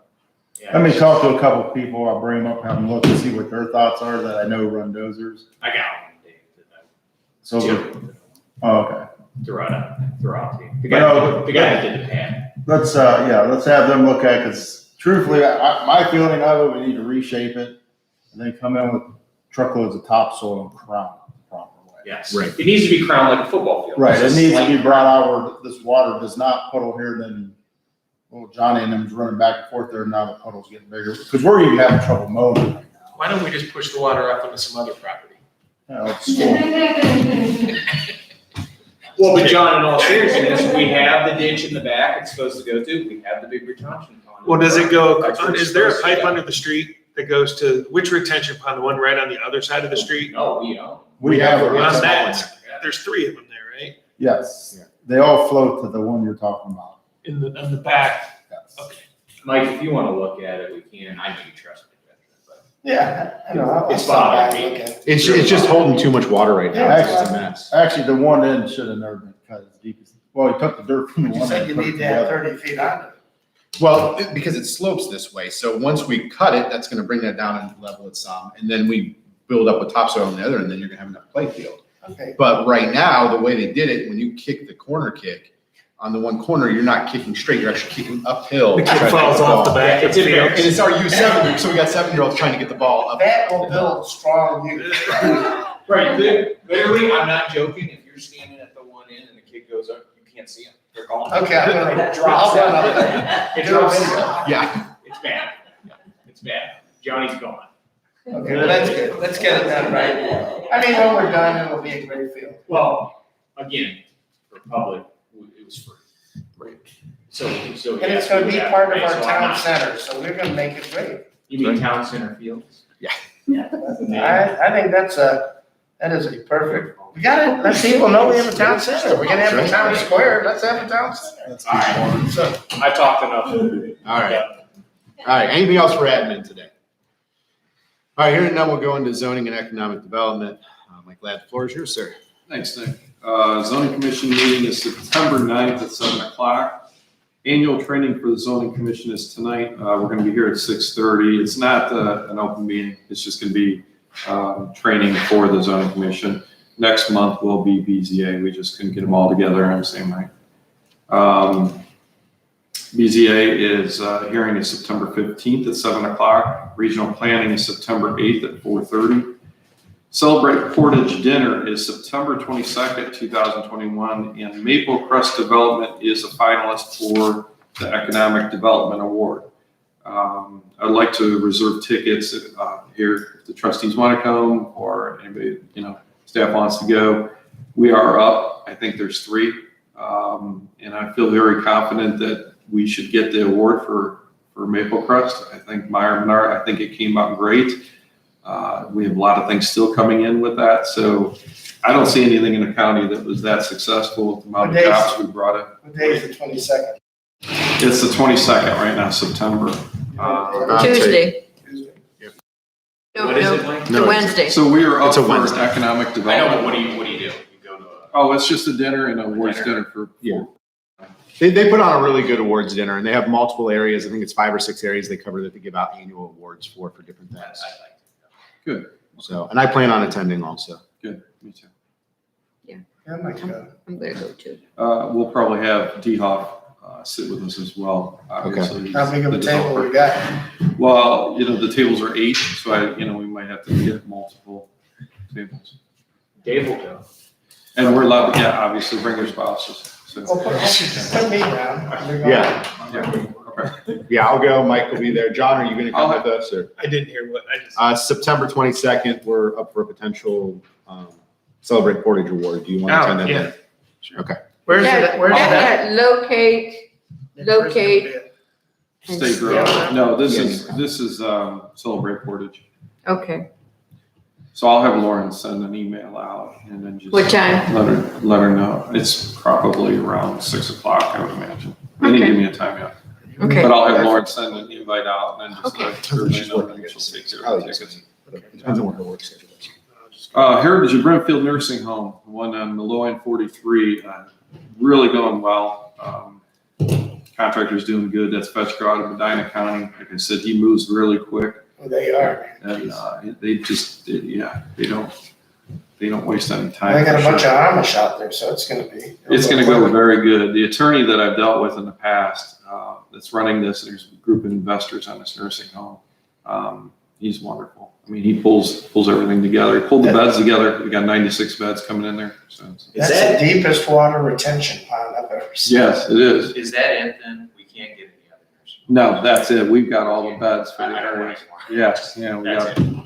So that'll be 96 beds. 96 skilled nursing. The one question I get is it just nursing or is it like assisted living? No, this is gonna be skilled, no Skilled. assisted, right. Okay. And he started off as that, and I believe all his beds are skilled now. So does the amount of beds, is that a limit based off of the population in an area? That's based off, well, the state only issues so many beds per area, and you have to pull from other areas that maybe. Oh, so there's only X amount of beds, and so if we got more Correct. beds issued to us, we took them from Summit County or somewhere else? Correct. Okay. That's why they have attorneys working on those to maneuver. But now with around. this place in Stowe closing, do those beds go back? We into probably picked them up. Well, we probably picked some of those As a up. nursing home, I guess. Yeah. Yeah, I think it's difference in beds between skilled and assisted beds. Yeah, So this is more assisted memory right care now is, and with then this the whole life COVID goes thing on. is really hurting. We had some assisted gonna come in, but they don't want to take a chance right now with the COVID. So, With COVID? Is that what you said? yeah, When do you guess this place would be up and running? next year at this time. Yes. Okay. So they're really pushing to get it on the roof before. Oh, yeah, for sure, yeah. Okay. Redwood Apartment Homes, roadway is poured. They slowed down a little bit, but the underground plumbing is being worked on. Hickory Hills subdivision continues to install and grade. Obviously, you know, that was one of them. We had the dust control issues. I haven't heard anything lately, so that's no news. It's good news. Okay. Just doesn't seem like a lot's going on there. No, they slowed down a lot, so, Been pretty muddy. yeah, yeah. Big, Hamrick Manufacturing mobilized construction equipment is back behind, Meyer, and, they started their work. Wave Wash Construction, the vertical construction and block work is going well. They're out of the ground now, and that's next to Arby's. Jiffy Lube is starting work at the Cascades. Yeah, I saw it yesterday. As well as, and it's not on this list, but there's also a hearing aid, Beltone hearing aid is coming into the Cascades. Beltone. Aren't they already in there already? Thought I They're saw their sign. expanding, and renovating. Oh. And then there's also the hairdresser that's over by Beef O'Brady's is expanding and doubling. There's going to be a barber shop there as well. So they're taking the old B&B spot that they're doing. Well, that's good. Zoning Commission has voted and approved the zoning resolution text amendments and have forwarded to the trustees for a public hearing and vote. So that was the uses not covered come before the BZA was all approved. So if you guys could set a date for a public hearing and a vote afterwards. So this, for public hearings, we've always kind of gone back and forth with this as a board. Do we do them at 7:30 in the morning, or do we try to do an evening piece? And I know this is a big piece that has a lot of effect across the township. So are we looking to do an evening public hearing, or do we want to do this in the morning? That's a question to the board. I would think you do it at night. You do or don't? I do. Okay. Do people have to come in and People can come in. ahead of time that they're coming? No, so the public hearing is simply, there's no action taken at that. That's where we as a board hear from the public, any comments they want to make, take it all under advisement. And then at our next trustee meeting, we would make a vote to either accept it or to reject it and send it back for alterations based upon what we hear from the I'd go public. for evening meeting. Nobody has attended any of the public hearings so far. I mean, if you wanted to do it prior to a trustee meeting, like 20 minutes before, I think that would suffice. My only thing is just trying to, as we work with transparency and making things available, my personal opinion would be to do it in the evening, but. Well, because then you just have to hear about them missing soccer practice instead of not being able to come because of work. Right. So if they miss It's soccer up to you practice, guys. it'd I be don't care. I'll be here. I'd go either way. How much notice do we have to give for the public hearing? 10 days in the paper. Okay. bad. And that's to approve the, what? Other uses not permitted in Okay. provision. What, But that's what it is. What's the title of it? Yeah, we'll give you the official title right from regional, because there's a whole list of code sections. There's like 30 different code sections that uses not covered come before the Board of Zoning So Appeals. can you give me that I'll give you the soon, so I can put language. it, because I can't put it in the minutes until I know what it's called. Yeah, that's fine. I'll give it to you today. so do we just want to do it next Wednesday? That's not gonna give you 10 days. Or, yeah, I meant well, let's see, if we do it on Tuesday, the 7th, we have our next trustee meeting on Wednesday, the 8th. So we could have it in the evening on the 7th. And then on the 8th, we would be available to vote on that if we decided we wanted to. You guys have to do this. I can't do without me, 'cause I'm that. not gonna be here. Okay, you'll be out of town? Yep. The 7th, I can't do either. You can't do 7th either? I have a meeting at 4 until 7:30. I can do the 8th. You can do it prior to the meeting and then vote in the meeting? We could, but then we're just talking about transparency and the availability for residents to come speak if they chose to. My piece, there would be transparency because it would be advertised for the meeting and like myself, nobody comes. Right. Just trying to save you another meeting, but Right, I understand what you're doing too. right. I get it.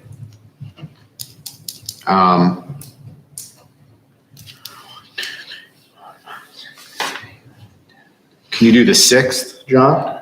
Monday, the 6th? That's Labor Day. Labor Day. That's Labor, oh, is it? All right. I can do the 8th. When we do the 7th. 8th, then we're gonna wait 2 more weeks to vote on it after that. We're just gonna delay removing it from the And code. then any we want to longer. do it in the, I just can't do the afternoon on the 7th. I can do the morning on the 7th. Well, if we're gonna do the morning, I'll just do it on the 8th in the morning.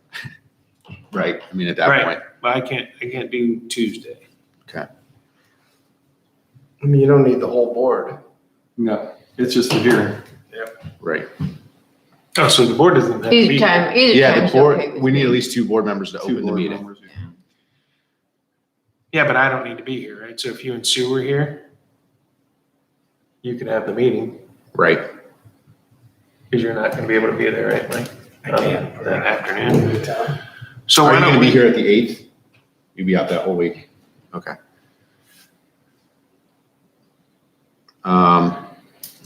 Sue, it's up to you. Do you want to do it on the 7th in the evening? That would, either way is fine. All right. Whatever. So I'll make a motion to hold the public hearing on Tuesday, September 7th we'll do 6 PM. 6 PM work for you? Mhm. Here, Yes. so we're ready. Yep, right here. And then that way we'll have the meeting the next day in the morning here. Okay. I'll try to make it back by then, but I don't know if I'm going to be able to. Okay. So they're gonna have to advertise that today, John. Kirsten, did you hear that? Yeah, she's watching.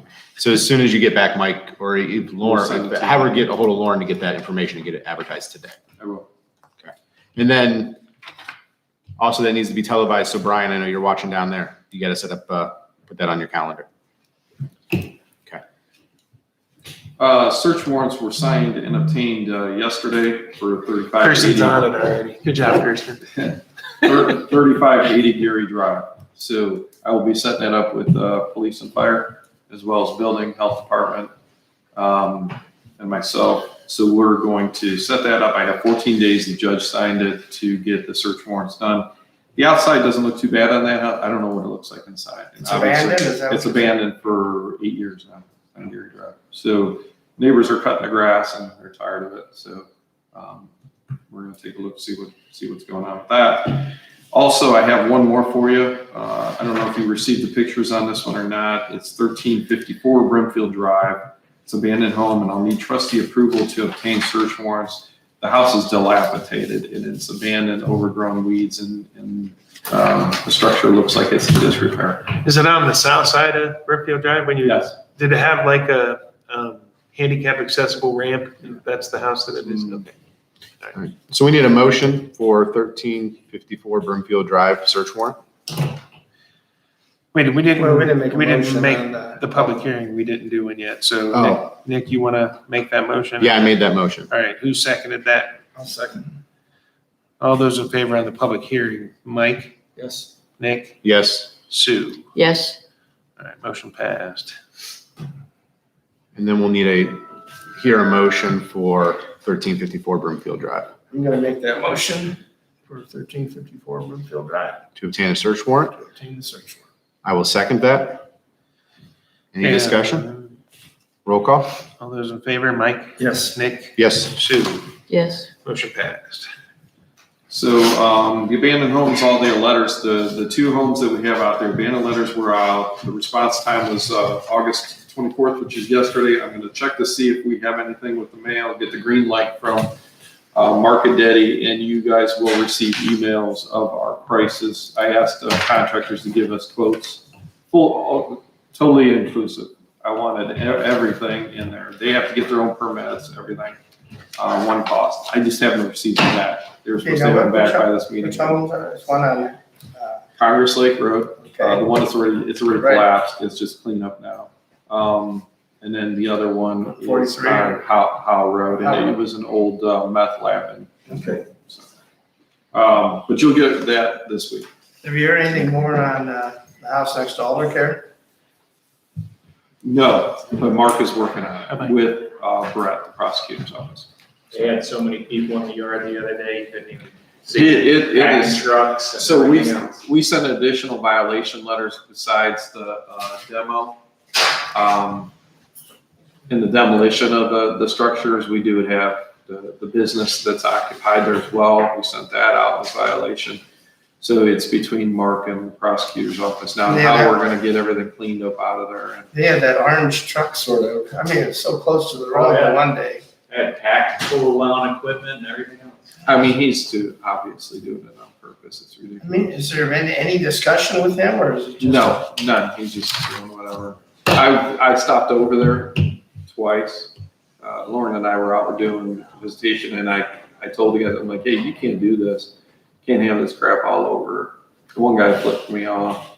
Another guy. So it's just, that's the attitude. Is it the one guy that was pleading his case to us? He wasn't there, but his employees were. So. It just takes so long. mm. And what kind of time frame? You're guessing? I'm hoping Mark gets it together by next meeting. Okay, good. Thank you. So we should have some kind of a plan of attack on how to get them out, so. And then the permit fees were busy. I mean, this was last week's fees. These are $195,266.70. That's gonna go up. Walmart has an addition, that they're proposing. Walmart does have an addition. They wanna go off the side. They're gonna be sending me their drawings on that. So our fees are gonna go up a lot more. What's their addition gonna be for? I don't know, I haven't seen it yet. They just called yesterday and said that they want to put an expansion on, and An office for the police? there isn't, yeah, I don't know where they're An going. office for the Police police kiosk. department? Yeah, I'm just saying, when they send that to you. We're getting you new We have to building. have like 16. yeah, You know that. We're down there Yeah, now. and There's there's not much no, room, so I don't know what they're gonna do. yeah, Because we've approved those drawings so we can get our trucks around. I think they're going up. It's gonna be a double story wall. They can do that. Putting an addition.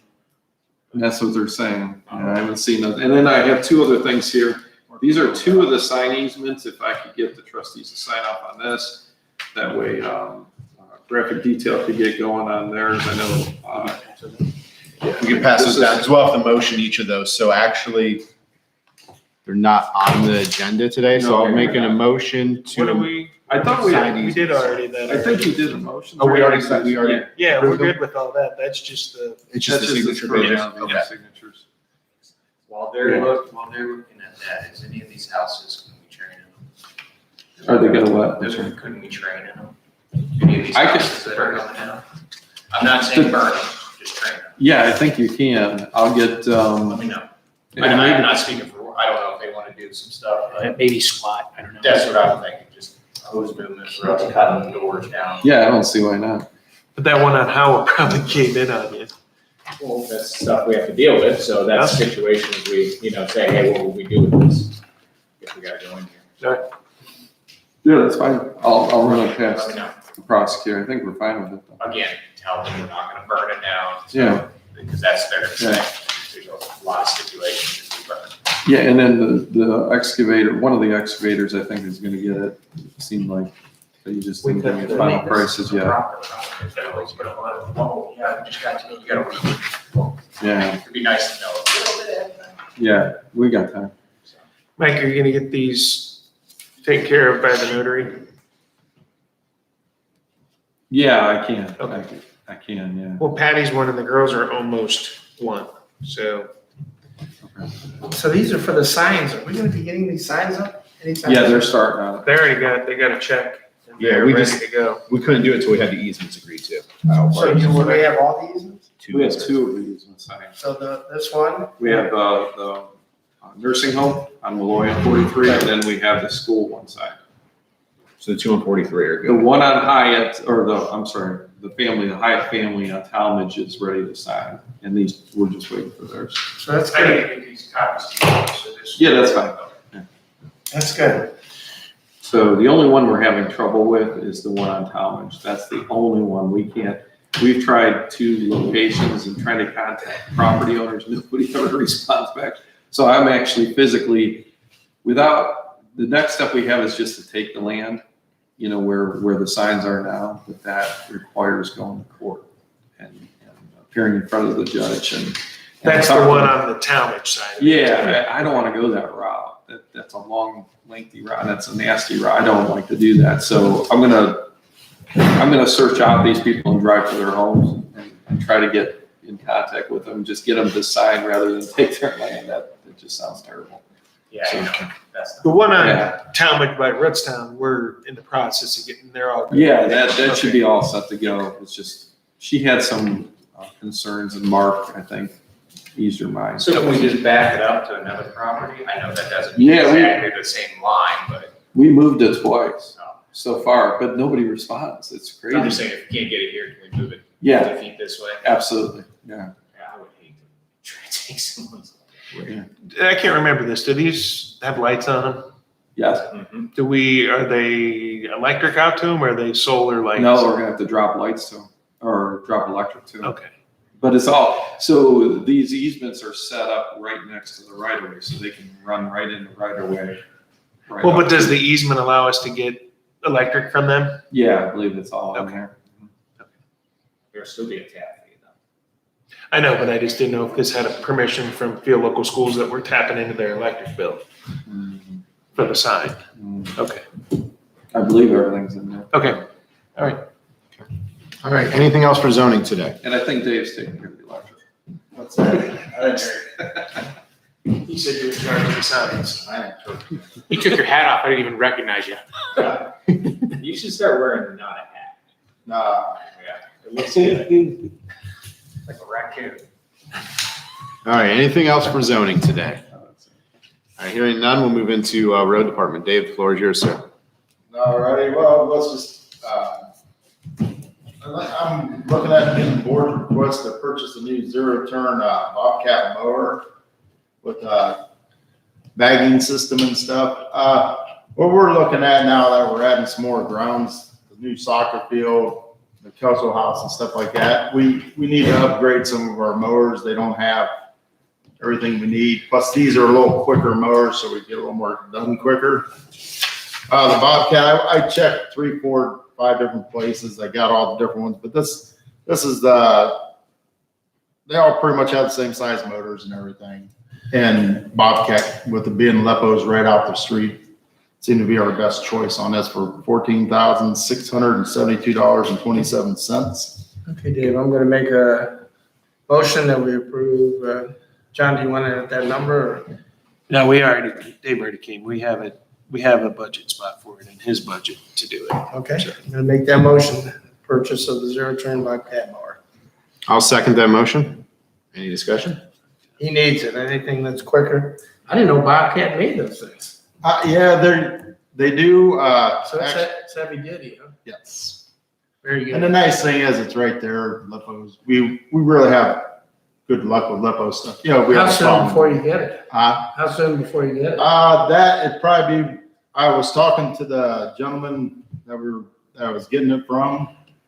Since it's through the state bidding stuff, we have to get it from their place in North Dakota or something like that. But like he has them on right there at Lepo's itself.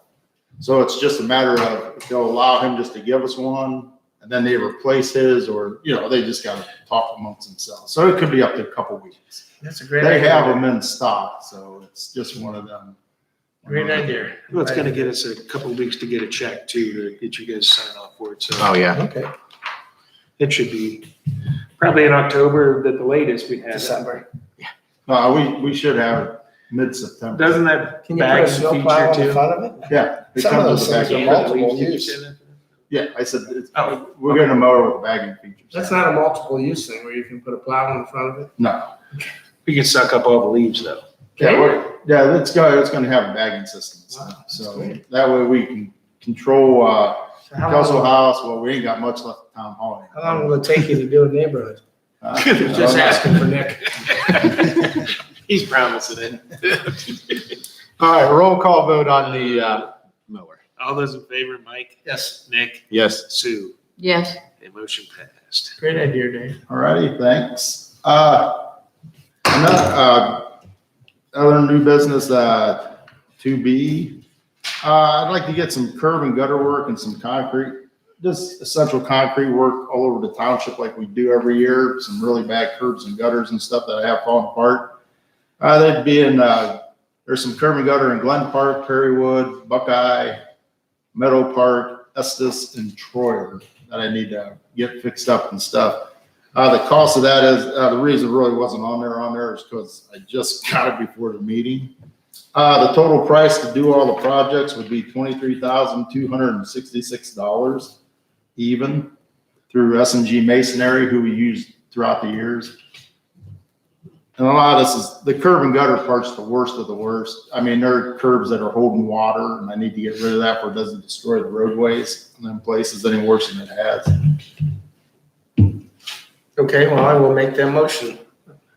I will second that. Just to add to that, some of our budget stuff that we had at the beginning of the year came in a little bit less than we expected. So that's how we're doing this extra concrete work that we weren't expecting to do that in the budget, but the cardinal bid for Sugar Maple Hills came in a lot less than we expected. So we have extra money. Now, who's doing to this use that. S&G Concrete. Okay. They're the ones that did the other work for us. Yeah, they've done the work in the past for us. They actually did the work down there in the fireplace too and that kind of stuff. So they do good work? Yes, they do really good work. Great. Dave, we're not capable of doing this ourselves, right? No. Nope, it's curb and gutter. I do not have forms. I don't have that kind of stuff, so. You had a second?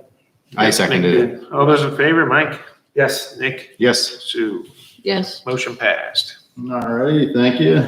Just a little bit on the report, what we're doing right now. I spoke with Melway Terry.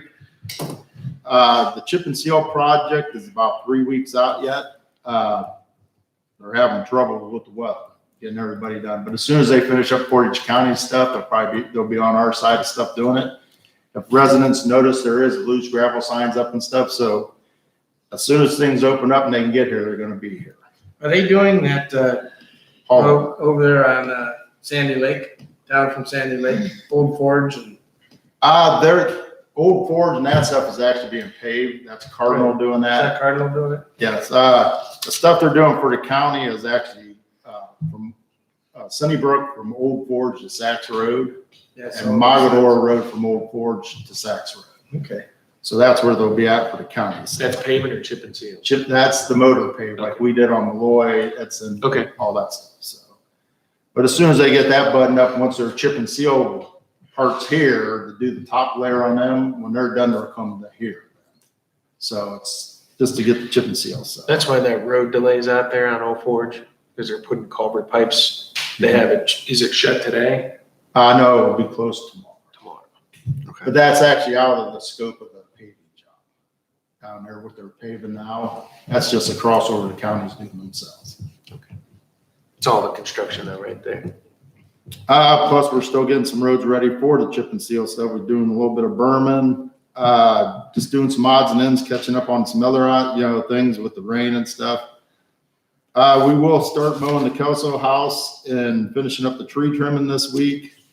I talked to Darlene. We've already did some weed application spray yesterday around the fences, buildings. We're getting it opened up where there's not much weed eating have to be done. We can just get in, mow, get out. The Howe Road Culvert project, it's going to start probably about mid-October. We had our first pre-con meeting. Right now, the problem is supplies. The company, they would love to start tomorrow, but they gotta wait till the culvert pipe's prepared and ready. And the company's saying the beginning in October when they'll start putting the first piece out.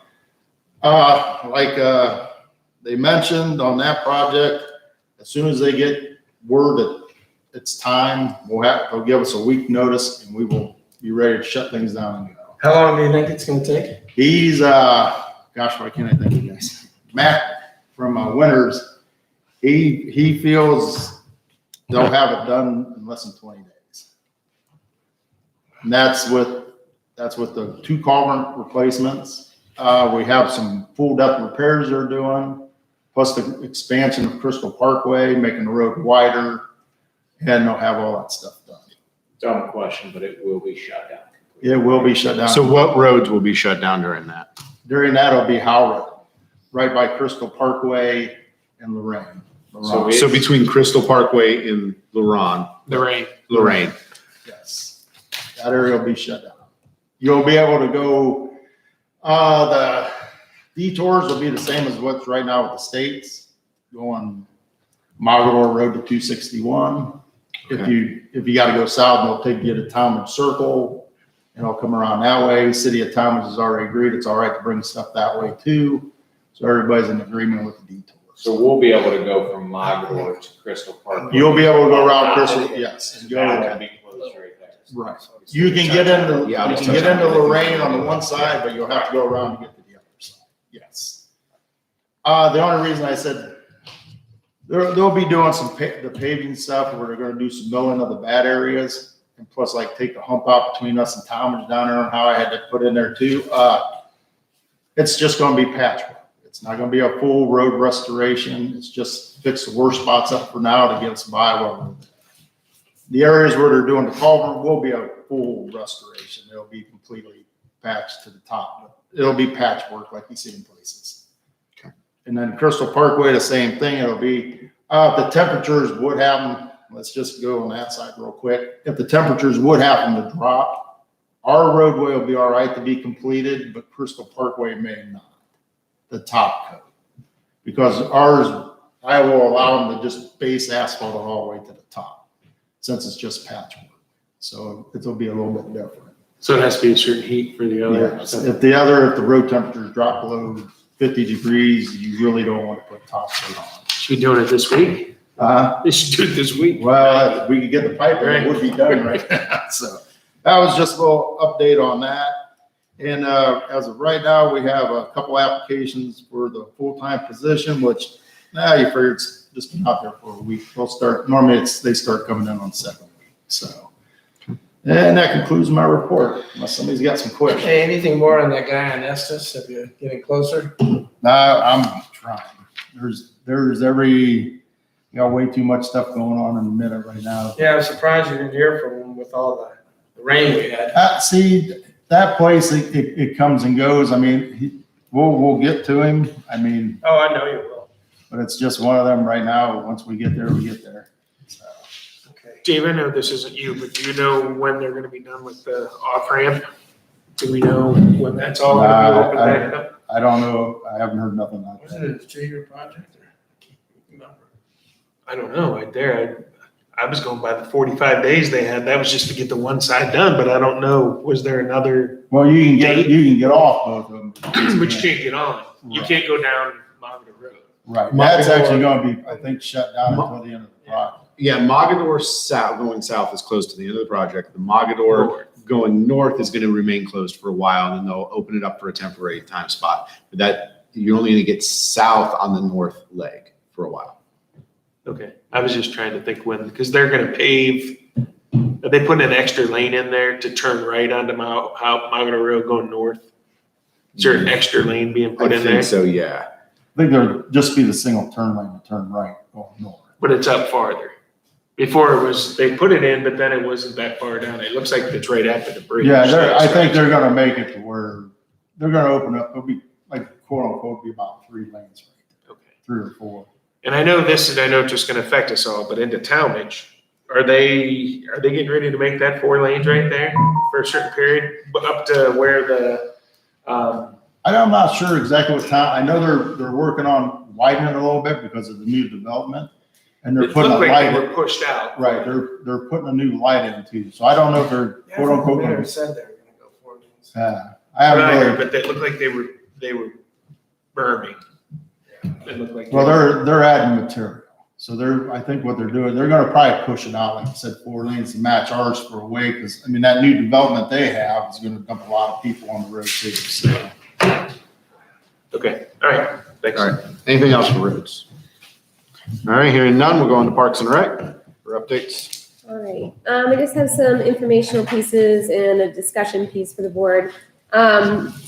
Old business, past programs, we had rescheduled the Twisted Whisters concert due to rain, so that was this past Friday. It went pretty well. I'd say we had 30 to 35 people there, so pretty good turnout. I wanted to remind everybody that the dog park grant voting is continuing through August 31st, so less than a week. Please vote every day, share that on social media if you can. The more votes, the better the chance we have to win. They've been doing daily posts on it. Yes, yep. Brimfield Community Days updates. We're still seeking some sponsorships from businesses and organizations. I have had quite a few businesses donate gift cards, help pay for some of the tents. I made an itemized list of things that they could donate with different price values. So we've had some very generous donations, so I'm very thankful for that. The tents, tables and chairs, portable toilets, inflatables, the magic train, and the generator powered lights have all been ordered. So that's wonderful. And the scheduled or the itinerary of the day's events is completed. I did say it was posted, but I actually have a meeting with the Kelso House later this morning, and I wanted to approve it by then before I post it. So I'll post it before the end of the day. Can you make sure you email that to us also? Yes. Because I'd like to see it.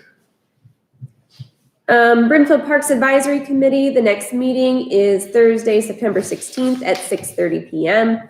I'm still accepting applications for new members through the 13th of September. We have 5 seats available out of 7 members. There were just various circumstances where people couldn't return. So we are looking to fill quite a few seats. So I have gotten, actually during this meeting, I got an email for some interest, so that's good. New business, upcoming programs on the 31st, next Tuesday. We have a lunch and learn program on monarch butterflies from 12 to 1:30 here at Lions Park. Next week, I have a meeting with Crystal Shanley to discuss a potential community garden collaboration. So Crystal works for the senior RSVP program, the retired senior volunteer program for Portage and Stark counties. And part of their goal, they wanted to do some more environmental education for their seniors. She was talking about doing a community garden, and she let me know that there's actually some grant funding available for them. She just needs a location for the community garden. So we're going to meet next week and talk about where that could potentially go and what plans for that might look like. So I will bring that to the board once we meet. The Fall Harvest Festival is on Saturday, October 16th. And we are looking at doing a movie in the park. I got some quotes from a couple different companies that do projector rentals, screen rentals, and then I got quotes for movie rights because you have to have the rights to show the movies. For the screen and projector rental, the quote was $735. That does include all the sound equipment, the screen, and actually a host for the evening that would set everything up, tear everything down, and lead the whole program, which would be very nice. And then movie rights, you can't really get around the cost of that. They're just very expensive. They're $435 per movie for each of the movies that I was looking at, which are listed. I had Casper, that's the 1995 one, Nightmare Before Christmas, Coco, and Halloween Town. Of course, I'll screen all the movies before we decide what we're going to show. However, I am seeking some other funding options for that and possibly some partnerships. I reached out to the Portage County Library to see if they'd be willing to partner on that. And sometimes libraries are able to get cheaper costs on movie rights. So he said he's going to look into that. And then I might also reach out to the Visitors Bureau and see if there'd be any funding available for that. So I would like to interject on these movies. Sure. That Kelso House, we showed Back to the Future. Yes. Now, I saw Back to the Future on the TV. It was a really nice movie. But when we showed it on the barn, the big thing, there were so many swear words. Yes. So please take a look at the movie first before you show it. Yes. Aaron and I have both divvied up the movies and we are going to screen them probably this weekend with some popcorn. And then we're going to How was check the for. quality Quality was good. on the barn? Yeah. Well, they had a big blow up screen. It was the size of the barn. Huge. We had 50 some people show up, then all the swear words that got up and left. Having a bonfire? Yeah, so it would be part of the Fall Harvest Gum Road. Festival. We do like our Is that traditional, where the fall crafts. festival is gonna be? yeah, it's gonna be at Lions Park. Okay. So Hopefully the bugs are gone. yeah, it'll be mid-October. I think it'll be pretty good. I mean, was the attendance good? Sue? We had 50 some showed up for that. Till they all started swearing and the church people got up and left. But I think this will be good too, because it's part It of will Fall be. Harvest It'll be Festivals, good. because we have the bonfire we do that night, we have the hot dogs, we do the cider, some activities for families, Uh-huh. so it's a full That's evening good. down there, instead Yeah. of just a movie. Also, Brian told me that we do have a projector and speakers. So I was planning on testing those out to see how well they would work. And we did look into pricing for an inflatable screen. If this were to go well and we decided that we wanted to do that again, they're not very expensive. I think they're $200. So that might save on future costs. If we can do it ourselves in-house, that would be great. Do we have room back there to store something like that? Because it goes down. I mean, what's our storage in the garage? We don't really have, it's just open. There's not really any That's supposed to be storage. an artist studio. We've never gotten it. Yeah, I just was wondering. But we have some storage space upstairs How about in the downstairs? closet, and then downstairs we have quite a bit. But it's $700 to have them set it up, take care of it, tear it all down. Is that really something that we even want to consider having to manage? It's like the Yeah. Christmas lights where it's Oh, if not something worth goes this, wrong, you got a guy putting to them better up. take care of it. It- Right, then you're just tasked with trying to fix it that night while everybody's there, where they have the equipment, the spare parts. Yeah, You're gonna be paying the road department to do it. Right. Right, you're right. It's not worth us buying one. yeah, I mean, I know $700 is a lot of money, don't get me wrong, but for what we're doing, $1,000 to put a movie night on, that's in the scheme of things of the activities we do. I actually It's thought that reasonable. was pretty reasonable. I think they're out of Cleveland, so they're gonna have to travel. They're paying an employee for all of the travel time and loading and all that stuff and hosting. So, as someone who plans events quite often, it's kind of a relief to have somebody handle another part of it. So. Yeah, there's certain things that's just better to outsource. than What it. happens if, say, God forbid, we have a rainy day? I mean, They do have a rain clause. I believe I'll have to look back into it, but if your event is rained out, you can show another movie anytime within 365 days of your rental. So we could just pick another date and pick another movie. I think it's great. But we can't get out of it. That's the one. No. I don't- Which, I mean, That's fair. we can show a movie anytime. Hey, with this Fall Harvest Festival, are we still, well, we're not really talking about that yet. but- We're on Fall Harvest Festival. Okay. Wouldn't it be nice if we could just get a couple of musicians to play somewhere, to add to the whole feeling of it? I'm just talking like a solo act or something. Yeah, I mean, we could do that as the initial part of it. I mean, Maybe once the we just- movie starts, Oh, right, but I mean, if Yeah, we're like looking to earlier sort in of the day. juice it up a little bit. Mhm. If we can just find a good local artist, I'm not talking a whole band, I'm just talking. Spooky music throughout. That would be We can good. be back in the woods. I mean, just anything, you hear music and cider and right? bonfire, I don't know, just a thought. It could be an option. Craig, you're gonna have to make sure too on that, because we want to do the bonfire. You have fire staff available at 16. He's gonna charge us for putting the truck down there and everything. And then Dave, you might as well start collecting pallets. I already got Come I got 3, I'll give you. Would you, got some picnic Kathy, you wanna tables. give me the date again on that, The on the treated fall wood. part? Yes, it is, Saturday, October 16th. Yes. All right. And then the last item, these aren't really things we have to decide now. I just wanted to bring it up. I know it's August, but we're gonna start talking about Christmas. Elegant Lighting, usually we start contacting them around September, right? So we're gonna have to, since the town hall will be under construction, that's probably going to change how we do our lighting this year, which also, jumping into the next topic, I guess, the Christmas drive-through will also probably be affected by that.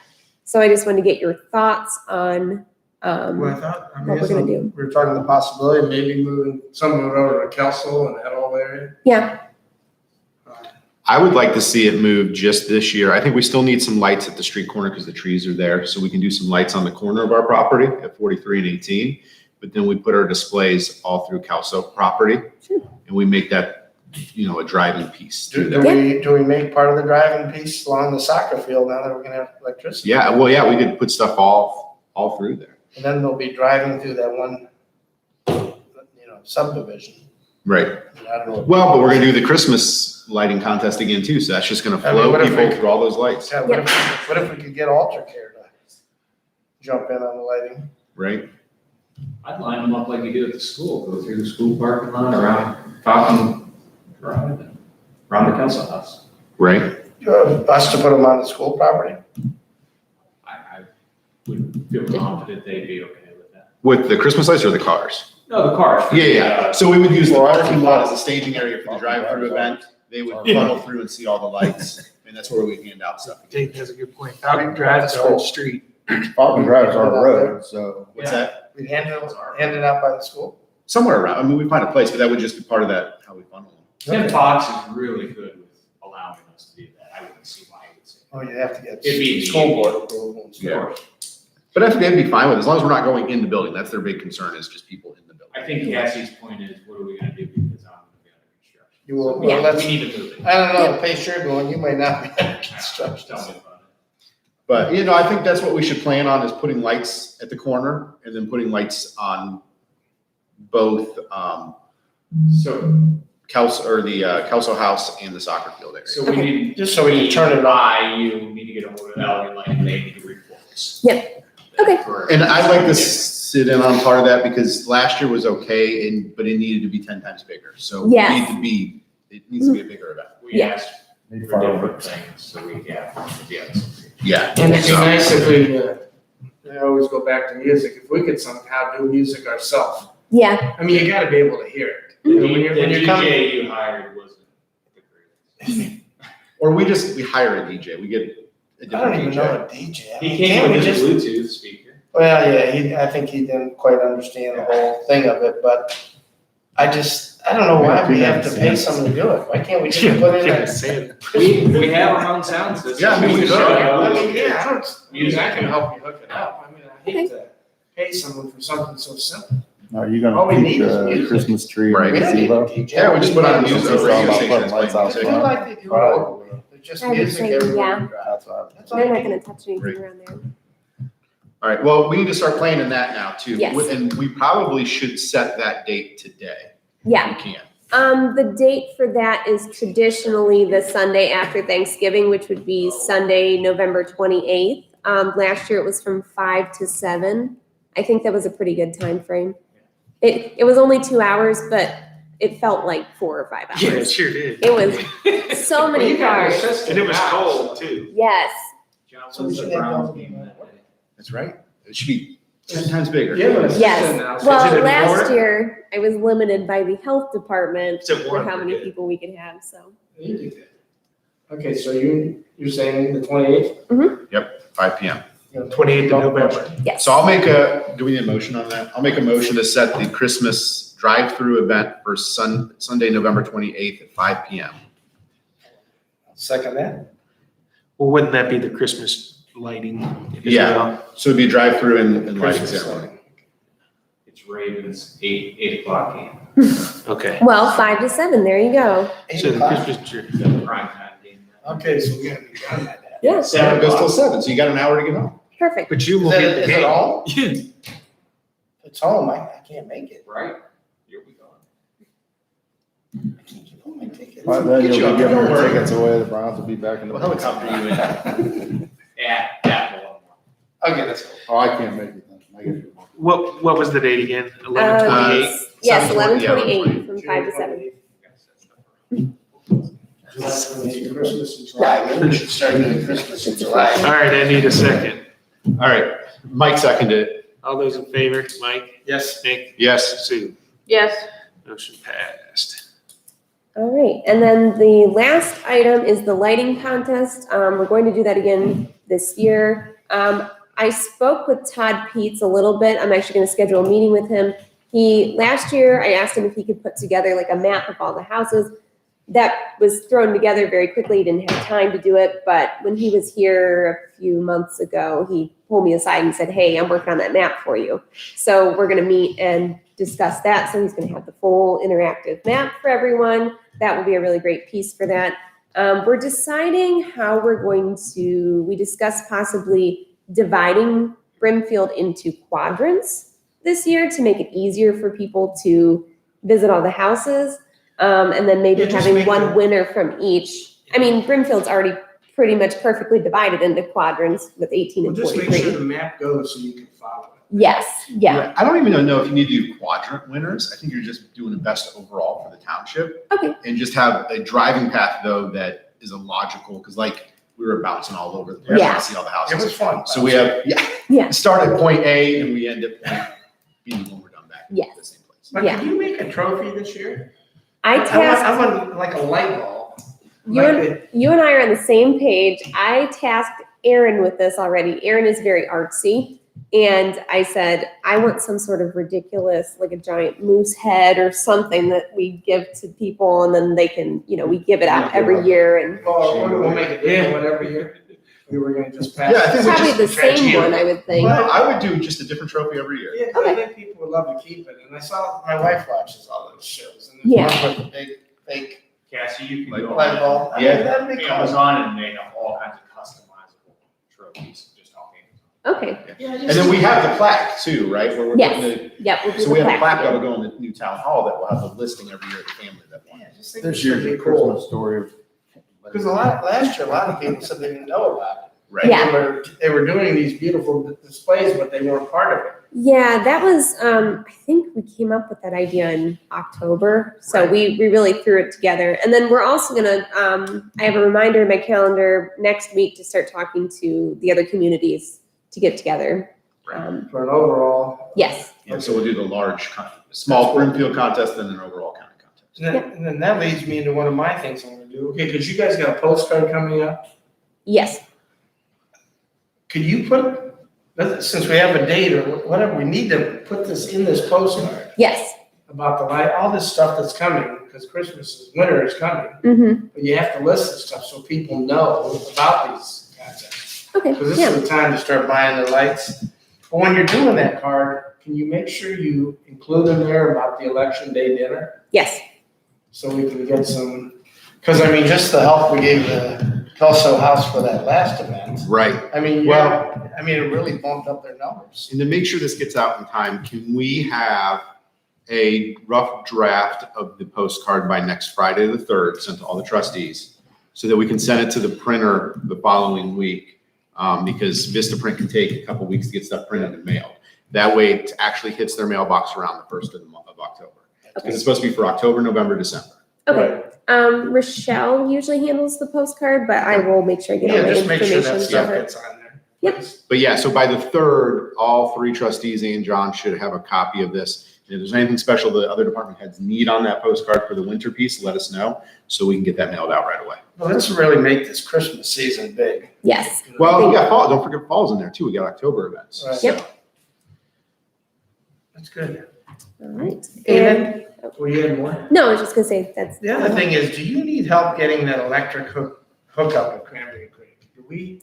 I mean, that's ridiculous. It's still not hooked up. They Yeah. have no electricity up there. So I actually got a message from someone from First Energy, and we are planning a meeting. He needs to get back to me on when he's available, but well, let me know and I'll come meet with you. We just, I mean, everything's in there. We just have no electric hookup. So, Yep. just something we need to get done. And then, we were just talking about the garage. I mean, when we put this whole thing together, it wasn't meant to hold trash. It was to be for artists or Yeah. someone or nature programs. I mean, I hate this just to be a garage.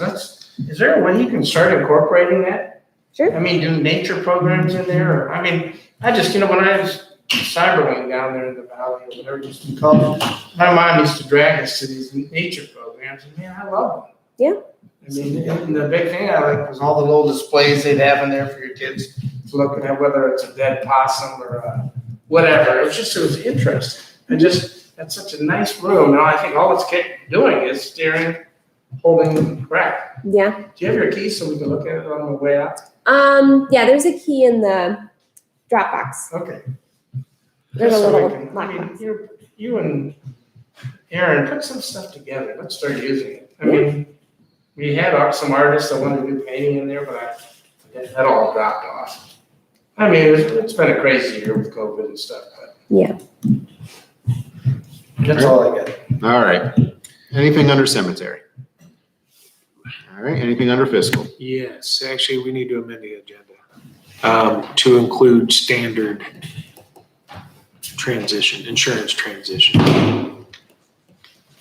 All right, I'll make a motion to amend the agenda under fiscal new business standard insurance transition.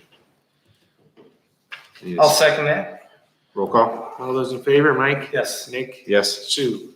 Yes. Okay, motion passed. Then getting into that, as we discussed, we had a verbally approved, but we have to approve this for September 1st. Mhm. This was the transition to the standard insurance company that was recommended to us by Huntington, who is our current insurance broker, to replace the Superior Vision, the Superior Dental, the Sun Life insurance, and add a short-term and long-term disability plan. The life insurance is employer sponsored, which means Brimfield pays for it and every full-time employee gets it. That amount was cheaper. The dental was 30% cheaper. The vision was like 0.5% cheaper. And then the voluntary products of short-term and long-term disability.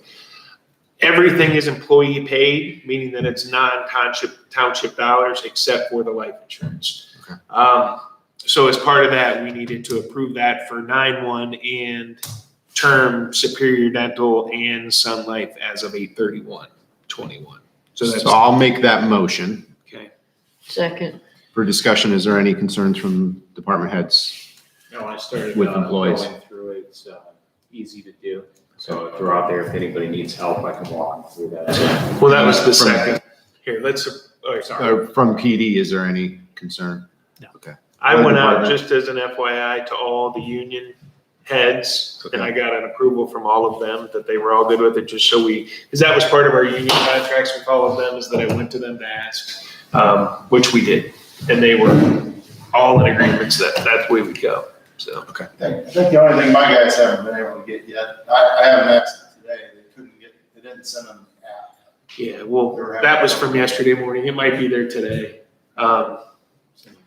I want to talk about that here in a minute. The thing you get on your phone, I got one. I got it. Okay. Okay. Let's approve that because I want to talk about the ease process. Lots of things. All right. Any other questions on this insurance transition? No. All right, roll call, please. Okay, all those in favor, Mike? Yes. Nick? Yes. Sue? Yes. Motion passed. Okay, the second thing is the ease application. Everybody should have got an email sent to their township email showing you how to log in and create a username. They have it all linked to your social security number. The only thing that you're gonna need though is your dependents information if you're gonna put them in there. So you need dates of birth and social security number. It brings you through all 5 of the categories. It tells you what the rates are and you're gonna have to either accept one of those or you're gonna waive it. The only thing you can't waive is the life insurance because it's 100% employer paid. So everyone at Brimfield, even if you're taking a stipend or don't have the insurance at all, you have to fill that out to get the life insurance and put the beneficiary changes in there. So everybody's gonna have to go through it. The emails that you were getting yesterday, they wanted them sent to their personal email, so he gave it to them yesterday morning. So that was supposed to be handled yesterday or today. There's also a meeting tonight here at 3:30. So if anybody has any questions about that and they want to come in, we didn't have any PD there. We had John Carter, and then we had all the road crew people that were here. So Chris was the second one to fill it out. It's easy enough. You can do it on your phone and it's all done. So it's a very user-friendly app. So if you're into that stuff with apps, you should be able to do it real quick. So that wouldn't require anybody to show up. Dave has to go talk to. Yeah, I filled it out yesterday. And you'll fill it in for us? Rochelle. The email came out, and when you click on the link at the bottom, it pulls up the page, it's got your information right there. That's right. The only thing I thought I had a couple of officers said that they didn't get the email. So Well, if they don't use their Brimfield Township email, that's where it went to. So- They couldn't even they could click the link and it didn't do it. Okay, Rochelle is the one that we need to contact for those. She's the she's the admin person for that on the Ease app. all right. Hey, Dave, to answer your question, I think you have to do it on the web first, and then you can't do it directly off the Ease app. Well, the Ease app is a web-driven thing. I know, but you have to sign up through the email link Right, online before you can play with the app. yeah, so that's what your guys are waiting for, Dave. He gave him the mic, or all of them gave him the mic to send the emails out to him. So that was as of yesterday morning. So Rochelle's the contact when we have problems. She is doing the admin portion of that, and there's an Ease application that we use there's administrators. I'm on it, and so is Kirsten, but we put Rochelle into handling the process with that. So if anybody has any issues with signing up or filling it out, then Rochelle will do it for you. So, but make sure we have to get that all done by the 31st. That's, a week. It took me 5 minutes to do mine on the phone. If you can get into it. So it was sent to work email addresses? Yes. Dave, what time are you gonna get yours figured out? I can't even find it now. Did everybody get an email in this room? Yeah, I got one. I did. Sue, you got one? Yeah, I got Okay. one. I did get the email, but I told Rochelle. Okay. Did anybody fill it out yet? I did. Was it easy? Yes. Okay. Greg, you did? You come over and fill mine out. Yeah, I'll put my name as beneficiary under your life Give me your insurance. social security number. That's all I wanted to say. It's an easy process. And just talking about Huntington as well. We used to work with, you worked with Rich DeLotte, who was our person for a long time. We really never did anything together because it was easy. But Melanie is our new rep, and she's come out. She's the ice cream truck lady that came around. I met last week with Tony from their financial department side. So any of our new leases that we do through Key Government Finance or any of those, we might run those through them just to get a rate because they're supposedly the most competitive in the area. So it's been a very good relationship, revitalization that we've had since Melanie came back out. So, but anyway, that's it. All right, anything else under fiscal? Nope. All right, no executive sessions today? All right, anything for the good of Brimfield Township? All right, I do have two We quick need some things. decorations in that thing right there. It's pretty big. They'll get stolen. Two real quick things. Number one, department heads, please remember to get Rochelle your reports by the close of business on Monday. That's the only way that they get into Dropbox and get printed for here. So everybody just needs to make sure they get those in. Second of all, to the board, I think we really need to move forward, and I don't know who we task with the process of exploring this home rule. The county is becoming more and more difficult to work with. We continue to see more problems, and not to berate an issue, but this just came out. Portage County Recycling signed a new contract or altered their contract with Kent. Kent is getting their recycling at $2.92 per month for every other week service. We pay $5.25. Their trucks are multiple times a day down our road. We have to deal with the damage from that, but Kent gets a better deal. Ritztown's contract was cut to $1.75 a month. So how did they do all this when they said that was the lowest they could do it, or they're gonna have to go out of business? Was that's part of your conversation with Sabrina? Yeah, that's part of my conversation. I'm not trying to berate the issue, but this is what makes me mad. The county is inconsistent. We've had issues time and time again with zoning violations, with demolition projects because the prosecutor's office can't figure it out. The recycling department just runs this dictatorship and can do whatever they want over there. The soil and water is not responsive to our problems. It's just issue after issue after issue with Portage County. And so I can only say so much to the board. I encourage both of our board members, or other two board members, to start reaching out to the commissioners on these multiple issues. Well, I think with the home rule, we need to probably just get the process going, set up a meeting with the legal. Yeah. And let's find out, because you and I can keep talking about it all we want, but until we actually start putting the pieces together. So let's find a time.